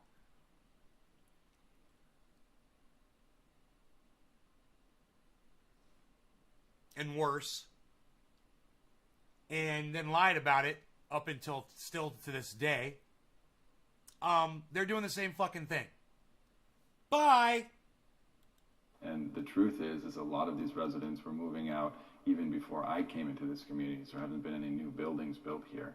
So I think, again, our mission is to revitalize in a very responsible, inclusive, regenerative way. So I think we have the opportunity to help actually do the opposite and do something really positive for this community. That said, I think around the country and around the world, real estate prices are rising naturally. I wish I was that powerful. I don't have that control over that. That's happening because people are moving into cities. He wishes he was powerful enough to make the prices rise. And look at the way he laughs when he says it. And it's Mayor. Hey, Adam. Hi, Adam. Community. That said, I think around the country and around the world, real estate prices are rising naturally. I wish I was that powerful. Rising naturally. I wish I was that powerful. Rising naturally. I wish I was that powerful. World, real estate prices are rising naturally. I wish I was that powerful. Are rising naturally. I wish I was that powerful. Naturally. I wish I was that powerful. I wish I was that powerful. I wish I was that powerful. I wish I was that powerful. I wish I was that powerful. I wish I was that powerful. That is a natural, uncontrollable response right there. He cannot, he's naturally smiling. He is literally that greedy that he couldn't control his natural greedy smile. To say that he really wishes he was so powerful that he could raise the rates and the prices of everyone's homes. And he wishes he could do that. He wishes he was that powerful. Is that what you would do with all your power, bro? Look at the smile on your face. You want to claim, he wants to be the one to claim responsibility for the rising prices. He wishes he was that powerful. This is some of the most telling shit. This expose, guys. Well, I don't have that control over that. That's happening because people are moving into cities. Real estate prices are rising naturally. I wish I was that powerful. Real estate prices are rising naturally. I wish I was that powerful. Real estate prices are rising naturally. I wish I was that powerful. He looks like Bezos' kid, right, Phil? Rising naturally. Not all of us, most of us. Real estate prices are making sure the homeless disappear from our area. We have no shelter programs either. I don't have that control over houses. That's happening because people are moving into cities. Real estate prices are rising naturally. I wish I was that powerful. I don't have that control over that. Real estate prices are rising naturally. Naturally.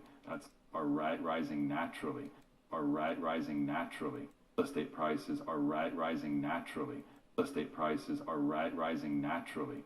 Real estate prices are rising naturally. World, real estate prices are rising naturally. Real estate prices are rising naturally. I wish I was that powerful. Real estate prices are rising naturally. I wish I was that powerful. Real estate prices are rising naturally. I wish I was that powerful. He says he wishes that powerful, and you know what? It's fucking funny. Is while he's literally going in there and making real estate prices rise, that's what he's doing. He's going in there and improving the real estate to make it worth more money. He's literally doing that. He is that powerful. He's one of the people doing it.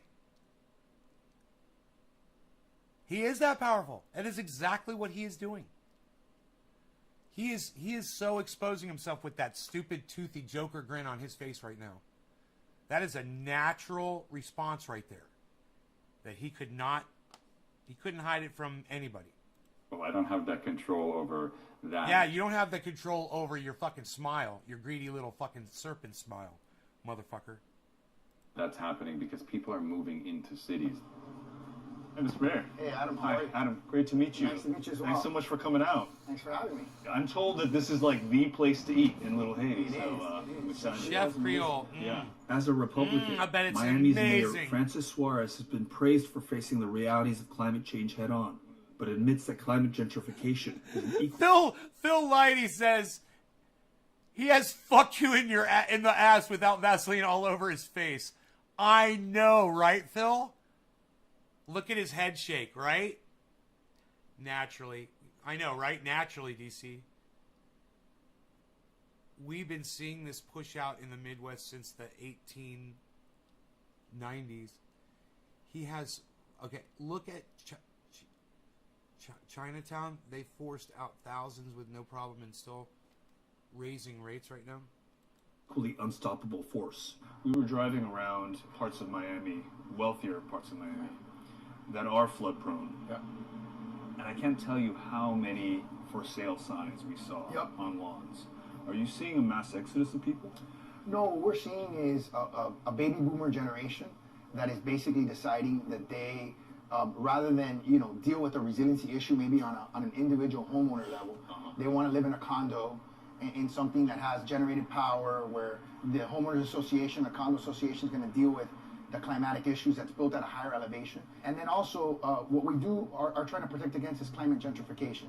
We're trying to protect against people who are going to sell at or below sea level and then buy in areas that are more impoverished but that are at a higher elevation. So Dude, who knows anything about these fucking apartment complexes that generate their own power?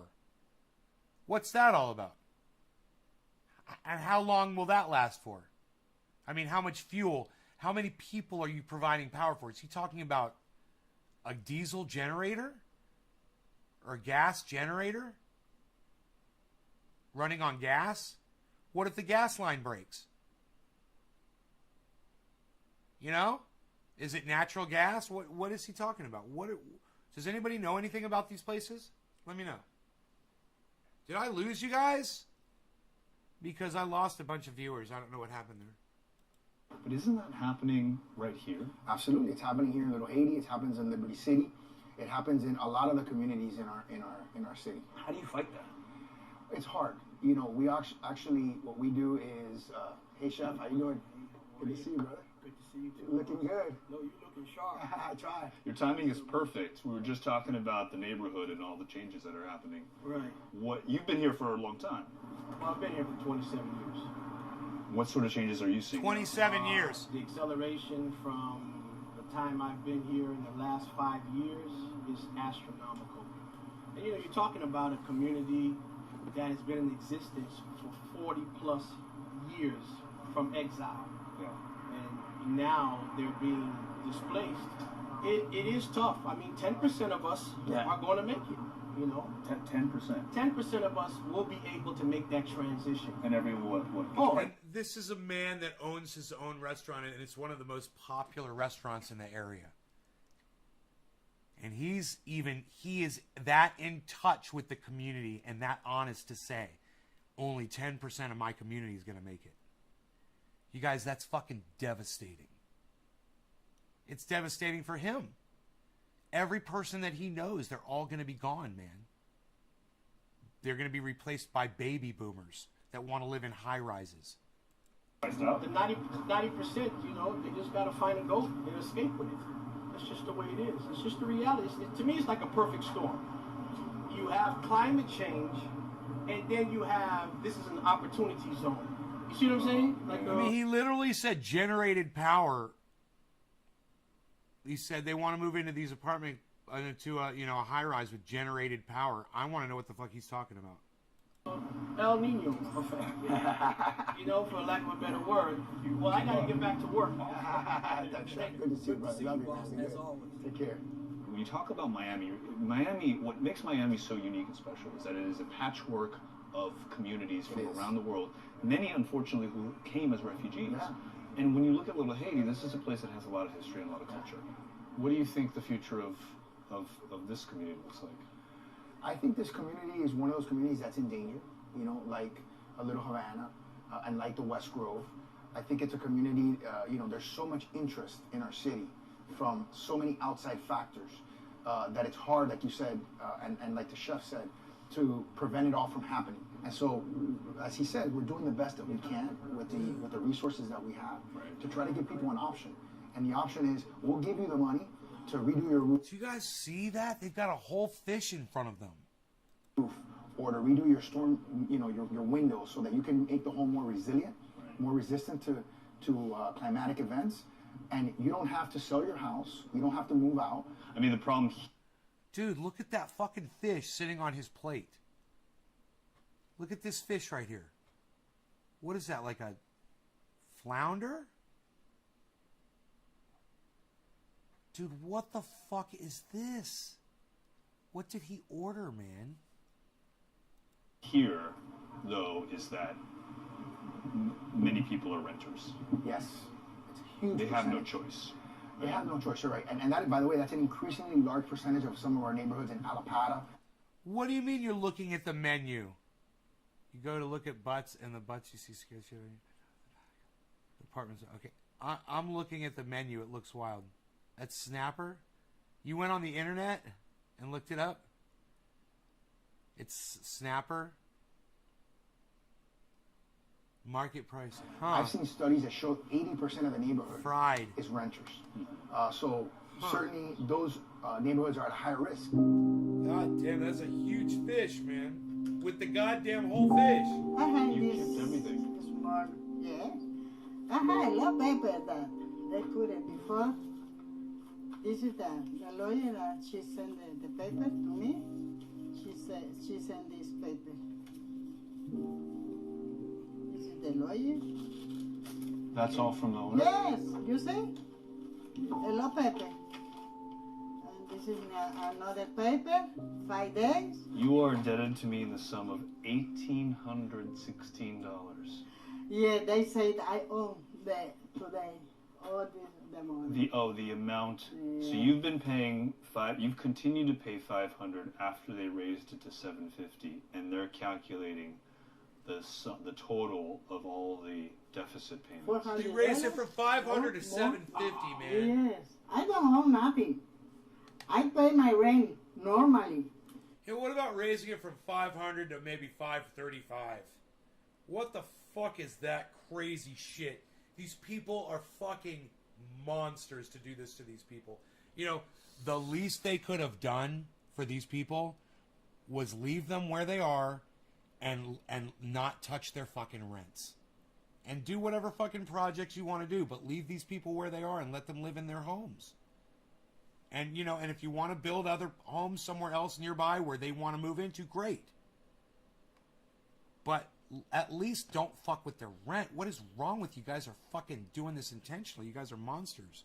You guys are gentrifications, gentrifiers, degentrifiers. I don't know what the fuck I'm trying to say. Yeah. I'm trying to say words I do not know. I'm trying to say words I do not know. They say no. But when you saw this letter, pay $1,800 in 5 days, or you have to leave. Were you scared? Yes, of course. So you're getting these notices on your door every month?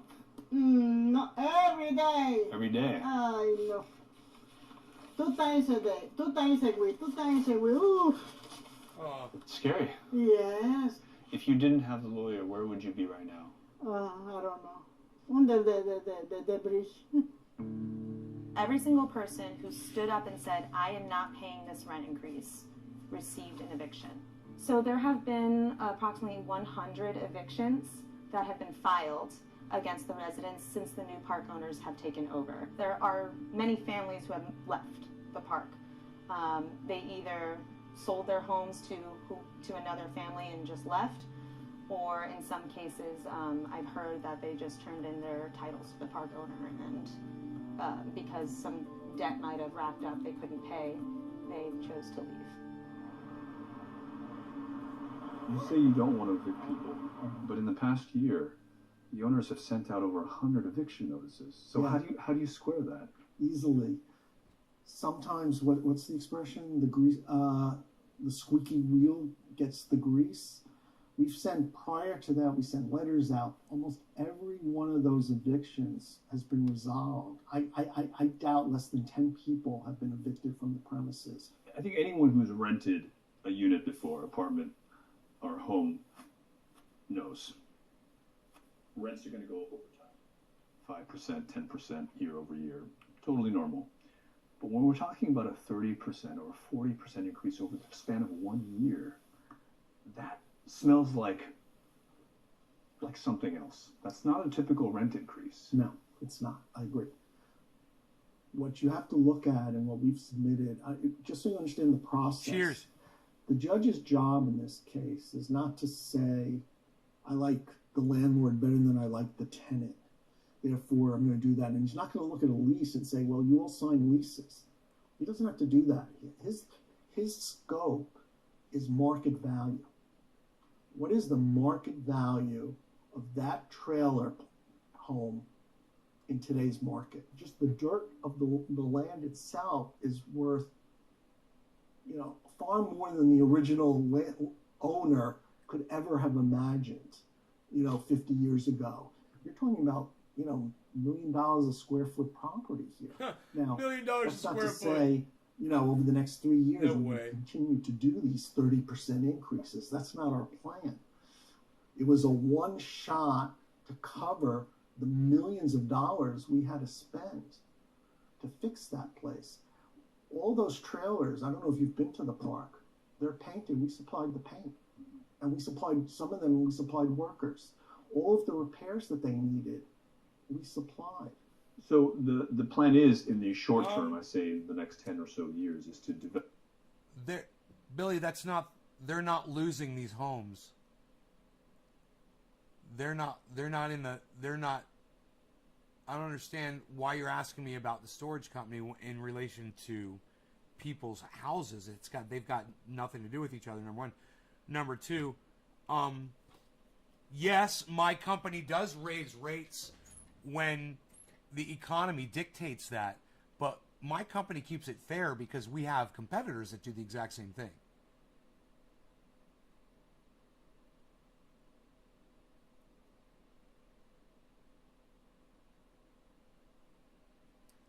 But, these people are about to lose their homes because they can't afford the rent. My company, they own the property. They're leasing. A lot of the property is well, I don't know. We've paid off a lot of the properties. Some of it is still leased to the bank. I guess if the bank wanted to raise the amount that we pay on the mortgage, I don't know contractually if you'd be able to do that in that kind of a situation. But if it was that kind of a situation, would we take it out on our customers? I think we'd look to sell the business because we wouldn't want to do that to our customers. But if we sold the business, guarantee you, the next people that moved in, they would. That's exactly what people do, man. When people can't deal with a situation like that, they sell out and they walk away because if they stay, they can end up getting wiped out and losing everything. Develop this How about parcel next 3 or of 4? land. Wow. Count God and counting, allowing. Yeah. The plan is to build affordable housing first. Mm-hmm. That's our first priority for these people. Then what they call workforce, which is, slightly better rents, higher rent, and then high end, also commercial. So in 3 weeks, you have to write another check. Yes, I have to pay the rent. The lawyer, she told me that if I came to pay $700, I told her, well, I have to do that because I don't have alternative. But you have the money right now to pay that? No, at this moment, no. Is the pressure of the rent increase creating a lot of stress? Yes. How would you feel if you had to No, just I feel walk sad. away? I feel sad.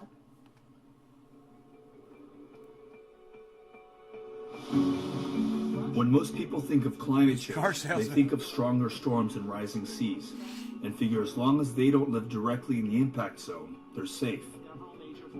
But those with means will do what they can to stay out of harm's way. In Miami and everywhere else, climate change is threatening to put communities underwater. And today in Boston, the high water returns, submerging parts of the seaport. Crashing storm surge has already flooded this Barrier Island neighborhood with a river of fast-moving water. Oh my God, the truck is sinking. The truck is sinking. Devastating flooding hitting South Carolina has reached catastrophic levels. God, man, that guy on that tree. Dude, you fucking gotta climb that goddamn tree, bro, because the water's gonna keep getting higher. What are you gonna do when it's up to your fucking waist and you're hanging like that? You gotta go up right now, God, that is fucking scary. That is life or death shit right there, bro.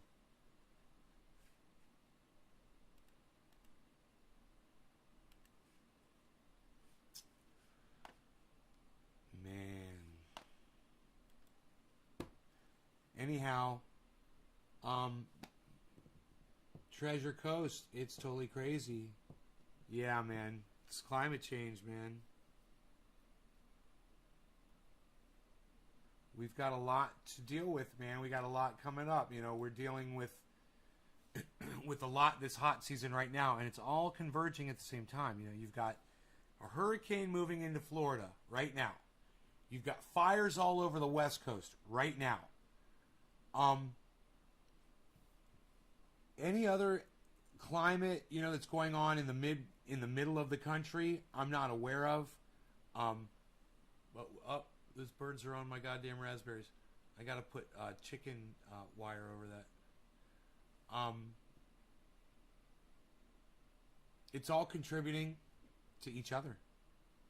Any other systems that are going on, whether it's rising temperatures, building humidity in the atmosphere from the rising temperatures,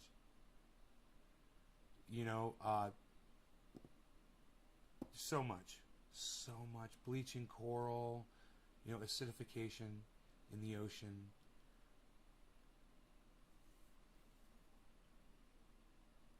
Giant moon-sized asteroid's going to send the weather further off the handle. No, I haven't heard about this thing, Billy. Where is that at? How far away is it? It's going by? Something going by? The size of the moon? How far away?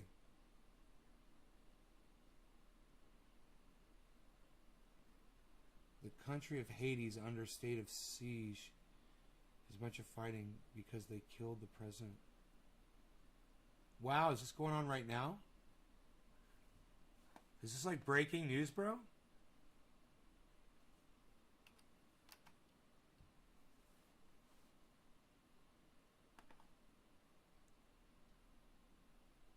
Haiti's leader has been killed. Here's what you need to know.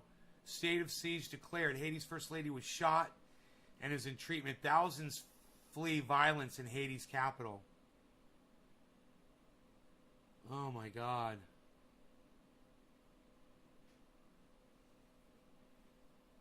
Police identify third person found dead on Georgia golf course.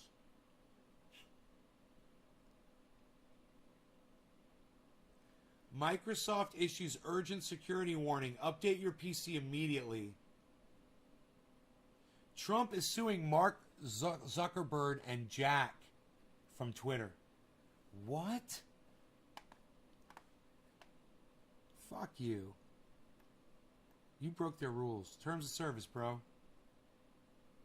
They should countersue your ass.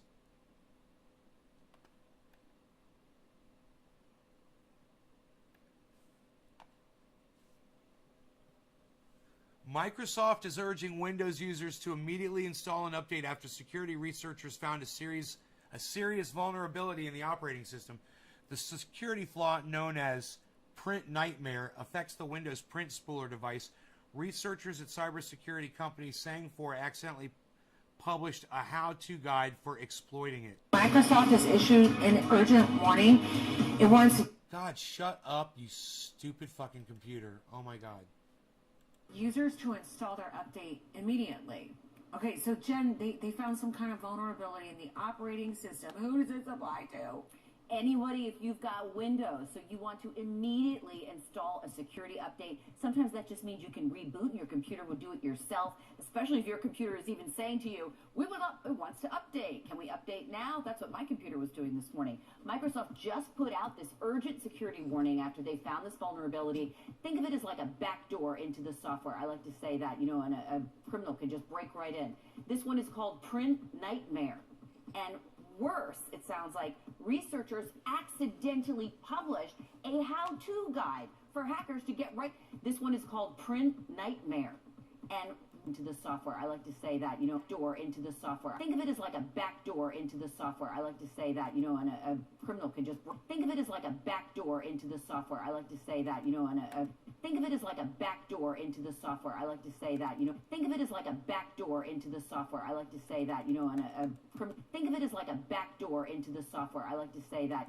Think of it as like a backdoor. Think of it as like a backdoor into the software. I like to say that, think of it as like a backdoor into the software. Think of it as like a backdoor. Think of it as like a backdoor. Think of it as like a backdoor. Think of it as like a backdoor. Think of it as like a backdoor. Think of it as like a backdoor into the software. I like to say that. Think of it as like a backdoor into the software. I like to say that. It is like a backdoor into the software. I like to say that. It is like a backdoor into the software. I like to say that. It is like a backdoor into the software. I like to say that. It is like a backdoor into the software. I like to say that. It is like a backdoor into the software. I like to say that. It is like a backdoor backdoor into the software. I like to say that it's like a backdoor into the software. It's like a backdoor, it's a backdoor, it's a backdoor, backdoor, backdoor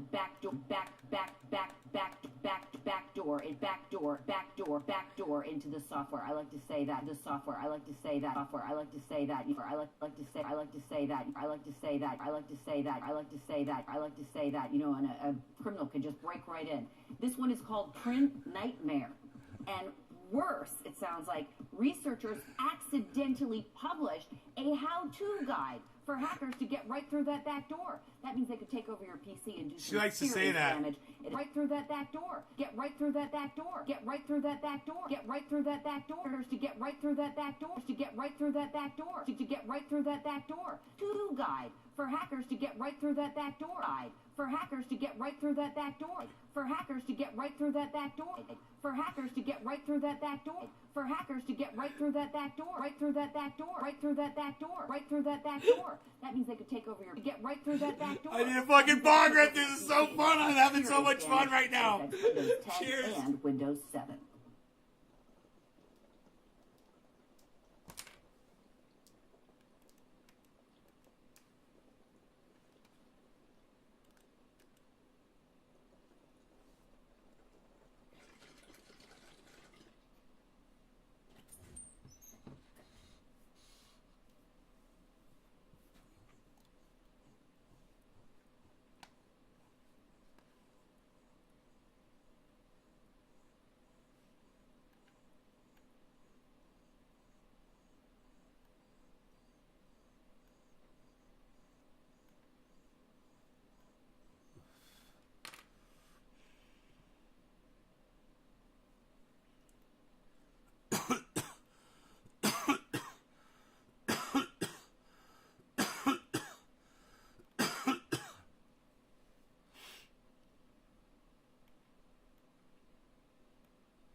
Spare ribs versus baby back ribs. Ugh.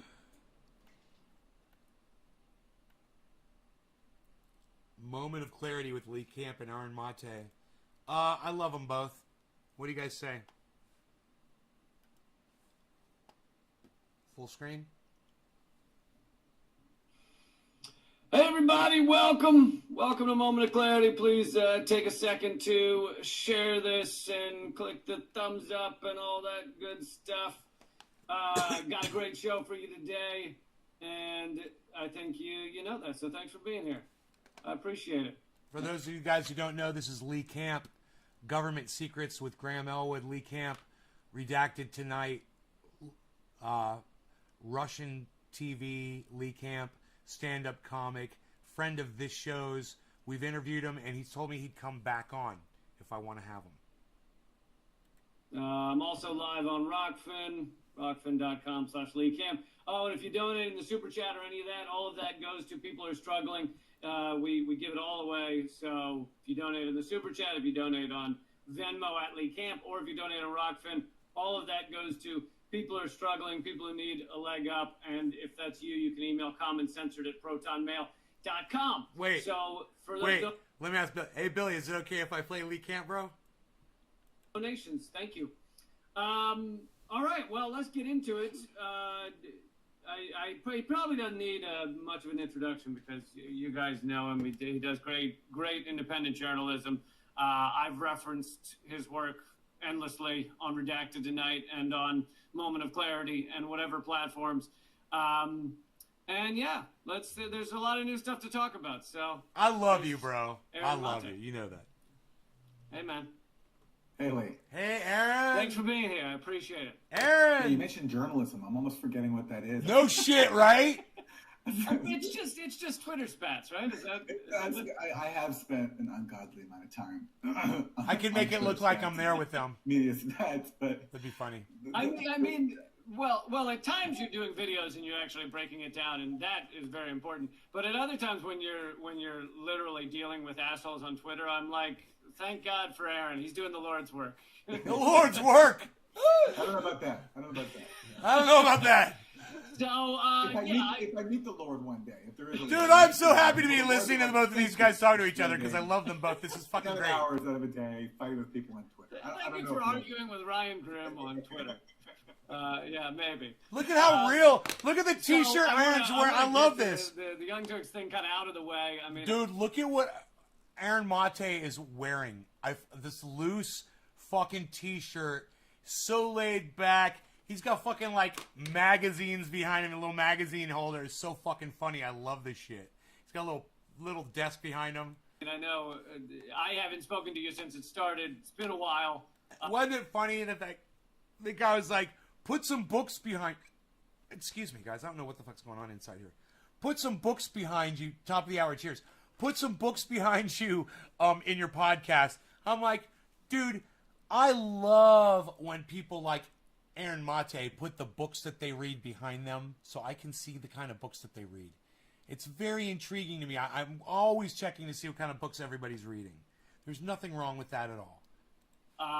But since we chatted, but I don't. For the middle-aged McCarthyites, I don't refer to them as Young Turks. I call them actually the middle-aged McCarthyites. Middle-aged McCarthyites. Yeah, Nice. they got to get rid of the young at some point. Yeah, they're middle-aged. They got to get rid of the young at some point. So. They're oldies. Very true. Very true. They're getting up in the years. Once they went all in for Russiagate, you know, the McCarthyism it's always right behind. It's always in the wings. Exactly. Yes, it is. Yes, it is. I would. So actually, that's my first question. Is I was wondering if it seems so bizarre when Anna's first unhinged, you know, fuck Aaron Mate and all that shit. It seemed like there was something else going on there other than just she's upset that you did actual reporting on the fuck Aaron Mate! Fuck Aaron Mate! It was like you were one of the four fucking people hate that guy. She said debunking all the Russiagate garbage. Oh my god, she's such an idiot. And they largely went all in for Russiagate. And so is that like what part of what the seething anger is? Or? Right. You know, I don't know what goes on in a demented mind like that. Okay. What I know is that they just keep lying about me. What happened between Anna Kasparian and Aaron Mate seems fucking personal. It was such a crazy response at just the mention of Aaron Mate's name that she had that wacko response to him. You know, and I would think the way she reacted that Aaron would be like, well, there was this one time on Twitter, you know, we had a back and forth or something. But look at him, man. He's like, I have no idea what the fuck. She's a crazy bitch. I have no idea. They won't stop. Like on Twitter today, I had to deal with more lies. It just doesn't end. And I certainly think, yeah, look, if I handled Russiagate, I would feel humiliated.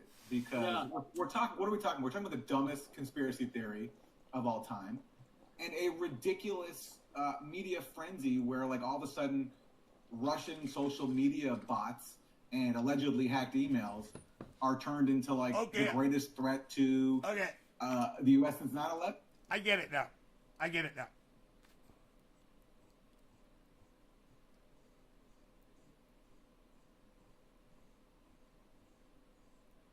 So the Young Turks jumped on the bullshit wagon with the whole Russiagate thing, while Aaron Mate investigated it, debunked it, and got a fucking journalism award for it. That's why Anna's dick is that big. That's why she said, fuck Aaron Mate, because she's jealous that he got a journalism award for debunking fucking Russia. It wasn't for Syrian reporting. I think it was for debunking Russiagate. You know, so if you went along with that, how can you not feel embarrassed? You know, and then, you know, again, compounding that hysteria with like this fear that the president is really a Russian agent. And by the way, you should especially feel embarrassed if you went along with that because you helped prop up the neoliberal wing of the Democratic Party that you claim to be against, because that's what Russiagate was for them, a way for them to avoid dealing with the actual reasons why they lost, which is Hillary Clinton's awful record and the awful record of the neoliberal wing of the party that she represents, and using Russia as a scapegoat and presenting Robert Mueller as the answer who was going to fix all our problems. So if you're a progressive who went along with that. And by the way, not only went along with that, something that protected the neoliberals, but then also paved the way for Russiagate to be used to undermine your own candidate, Bernard Sanders. Do you know why I stayed out of the whole Russiagate thing? Because every time I heard people talking about anything having to do with Russia, all the information that they ever had was coming directly from the United States federal government, and they had no reporting from Russia. There was never like, so-and-so reporting in Russia. You know, I'm over here, I'm on the spot, I'm interviewing people, I speak Russian, this is what's really going on, blah, blah, blah, blah, blah. It was never anything like that. So I was like, why would I talk about that shit on my show when I hear, you know, people like the Young Turks talking about Russia, or Rachel Maddow talking about Russia, and everything that they're holding in their hands? This paper from the United States federal government.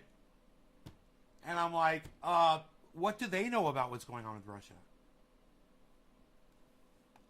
You know,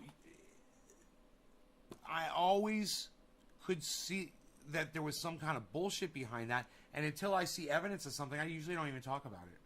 And they never had any. Because that's what happened to Bernie. Because in the Democratic primary, we all remember now, before the Nevada caucus, you know, he got some momentum. All of a sudden, the Washington Post reports that Russia is trying to. I'm going to fix the sound with the equalizer. Of course, they were going to do that because Russiagate was never about listen to the sound. Real. Let me know what you think. It was never about even a genuine challenge to Donald Trump. It was about preserving the interests and the power of the neoliberals who lost to Trump and the elements of the national security state who didn't see Trump as a suitable steward of the global war machine. So, of course, they're going to use that against Bernie Sanders because Bernie Sanders is also a threat to them. So, of course, they were going to weaponize. Well, I have a theory that Cenk was only barely for Bernie Sanders because when he finally, I think in the last election, so 2016, when he got Bernie Sanders on, one of his questions to Bernie Sanders was, when will you feel comfortable endorsing Hillary? And that was like the lead. That ends up being the title of the video. That was everything. And to me, that felt like, oh, he's laying the groundwork for Bernie to drop out, which is not someone that's actually supporting Bernie Sanders. The home of progressives. This is the home of progressives. When are you going to drop out? When are you going to drop out? Look, I never paid much attention to them until this whole thing. I mean, I made fun of them for the Russiagate things. It was funny. By the way, you know, I even gave money to Cenk's failed congressional campaign. Oh, yeah, that's right. And I did because, you know, I thought at least this guy's for Medicare for all, you know? Yeah. And even though he's like said all these dumb things, you know, he brought me on once to debate Russiagate, which is better than other Russiagate peddling networks. So I thought, all right, maybe this guy's a little open-minded. Maybe he's willing to change his mind. At least he wants Medicare for all, so I'll give him some money. And then what does he do? He turns around and claims that I'm paid by the Russians, which means, ironically, that if he really believes that he's paid by the Russians too. Yeah. I mean, I think like you're saying, I didn't watch much of it either. I hadn't heard that much from them in several years, and so I wasn't paying much attention. But it seems like that at least nowadays they're like putting forward all of the imperialist lines on Syria. Like the latest Richard Medhurst did a good breakdown of their analysis of the Syrian election. And it's all of the imperialist, State Department talking points. Dude, he just brought up Richard Medhurst. That was fucking awesome. In Syria, but then they throw in the caveat, but we're anti-interventionist. And it's like you just spent 15 minutes doing the propaganda of intervention. Yeah, that's become a real fad on the left. It's like, I'm going to advance all of the talking points that are being used to justify intervention, and I'm going to ignore all the things that are actually happening in reality, like the murderous sanctions that are destroying Syria's ability to rebuild. I just saw that firsthand when I was there last month. I'm going to ignore the 10-year dirty war, one of the most expensive covert operations in the CIA's history that armed fanatics from around the world, gave them anti-tank weapons, helped leave this country in ruins. I'm going to ignore all that and advance the talking points that are being used to justify ongoing sadism against Syria. But then, I'm going to spend 3 seconds claiming that I'm against intervention. It reminds me kind of, what? It's like when Trump was doing the Venezuela coup, right? And if you looked at the squad and like the progressive Democrats in Congress, what they were saying, they weren't even really condemning the coup. They were saying, AOC said she had to study it. She had to look into it. Well, she said, she said, siren. AOC famously said, "I'm Come going the to cops." defer to caucus leadership." Everybody freaking which out. meant deferring to Trump because they went along with Trump. But also, to the extent they would be critical or offer something that would sound critical, they would say, "I'm against U.S. military intervention." So in other words, I'm going to come out against something that is hypothetical and not even happening right now, and there's no threat really of the U.S. invading Venezuela. And I'm going to ignore what is actually happening, which is we are imposing murderous sanctions that are targeting the Venezuelan people, preventing it from importing basic goods that it needs to function as a society. And I'm going to also ignore that we're trying to impose this puppet, Juan Guaido, through a coup. And I'm going to instead oppose something that's not even happening, this hypothetical thing of it's so cynical and so cowardly. And so it reminds me now of what the Young Turks do here. It's like they say they're against this undefined intervention, whatever that means. But they don't talk about what the actual intervention has been, which is a 10-year dirty war. And they don't talk about what's going on now, which is the murderous sanctions. So imagine doing a story about Syria, which is under the sound? a criminal blockade. People are really suffering. I saw just a glimpse of it firsthand recently. And instead of talking about that, trying to advance this talking point about how Syria is held the sham election, as if that's the issue. It's like a straw man. Look, I have no way to vouch for the credibility of Syria's elections. I'm not an election monitor. Assad won by 95% of the vote. If I had to bet, I'd bet that vote was rigged. But it's kind of like, first of all, it's not our business. And Medhurst had a good point, which the Young Turks and others were saying is like, well, the opposition areas weren't allowed to vote. And it's like, yeah, that's true, but who didn't allow them to vote? The opposition, the people running those areas. So it wasn't like Assad was like, I don't want that area to vote. It was like, Man, Lee's got so much high end. The U.S. end. is occupying a major part of Syria right now, so they can't vote there. Al-Qaeda is also occupying another major province of Idlib, so they can't vote there. The problem is both of their mics are so different. In Europe and in I wish I could vote. switch between. Europe, I could probably switch. There I could have an Aaron EQ and a Lee EQ. It'd be awesome. And in Lebanon, people went to go vote, and they got attacked by right-wing mobs. So, and regardless, it's not our business. Syria's system is not our business. Our business is our own system. Yeah. Do we want to claim that our elections are this beacon of democracy when just like Syria, basically we have the choice between who our rulers decide. In Syria, the candidates are selected, and Assad is the hereditary authoritarian ruler. In our country, who do we have to choose between? See, now it says Arn Mate right there. So we're no different. Arn Mate. And literally, now for Lee, and Jill Stein was literally arrested and chained to a chair in 2012 when she tried to attend the debate. So it's like that's what we do to people that are outside of those two parties.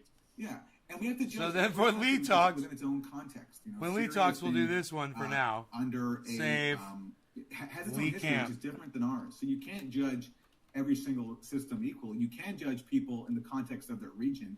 And compared to our allies in Egypt, Saudi Arabia, and Qatar, Syria so there's has a Lee lot more Camp, plurality right? in their political system. It's not even So close. we could call it a Lee there was Camp a long too. time when Let's go back to dissent in Aaron's. Syria was very difficult and it was crushed.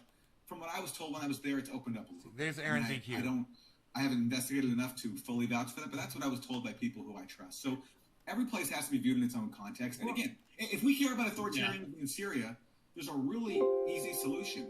We can end our own authoritarianism because no Syrian voted for the U.S. to flood their country with billions of dollars worth of weapons and let tens of thousands of fighters coming from around the world. And when that failed, no Syrian voted for these U.S. sanctions that are preventing them from importing food and medicine.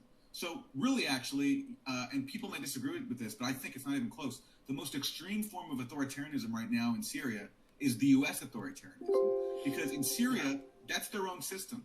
That's their own business. It's within their own borders. Our authoritarianism is so extreme that we've decided that we have the right to destroy a country thousands of miles away. And then when that fails, we're going to force their people to suffer.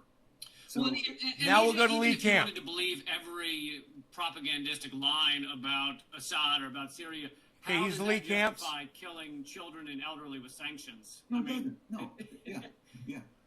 Yeah. And by the way, what is also undeniable, which I will not deny. So again, I cannot vouch for this 95% figure. Okay, I'm not an election. It's trying to open itself. This is Windows 10.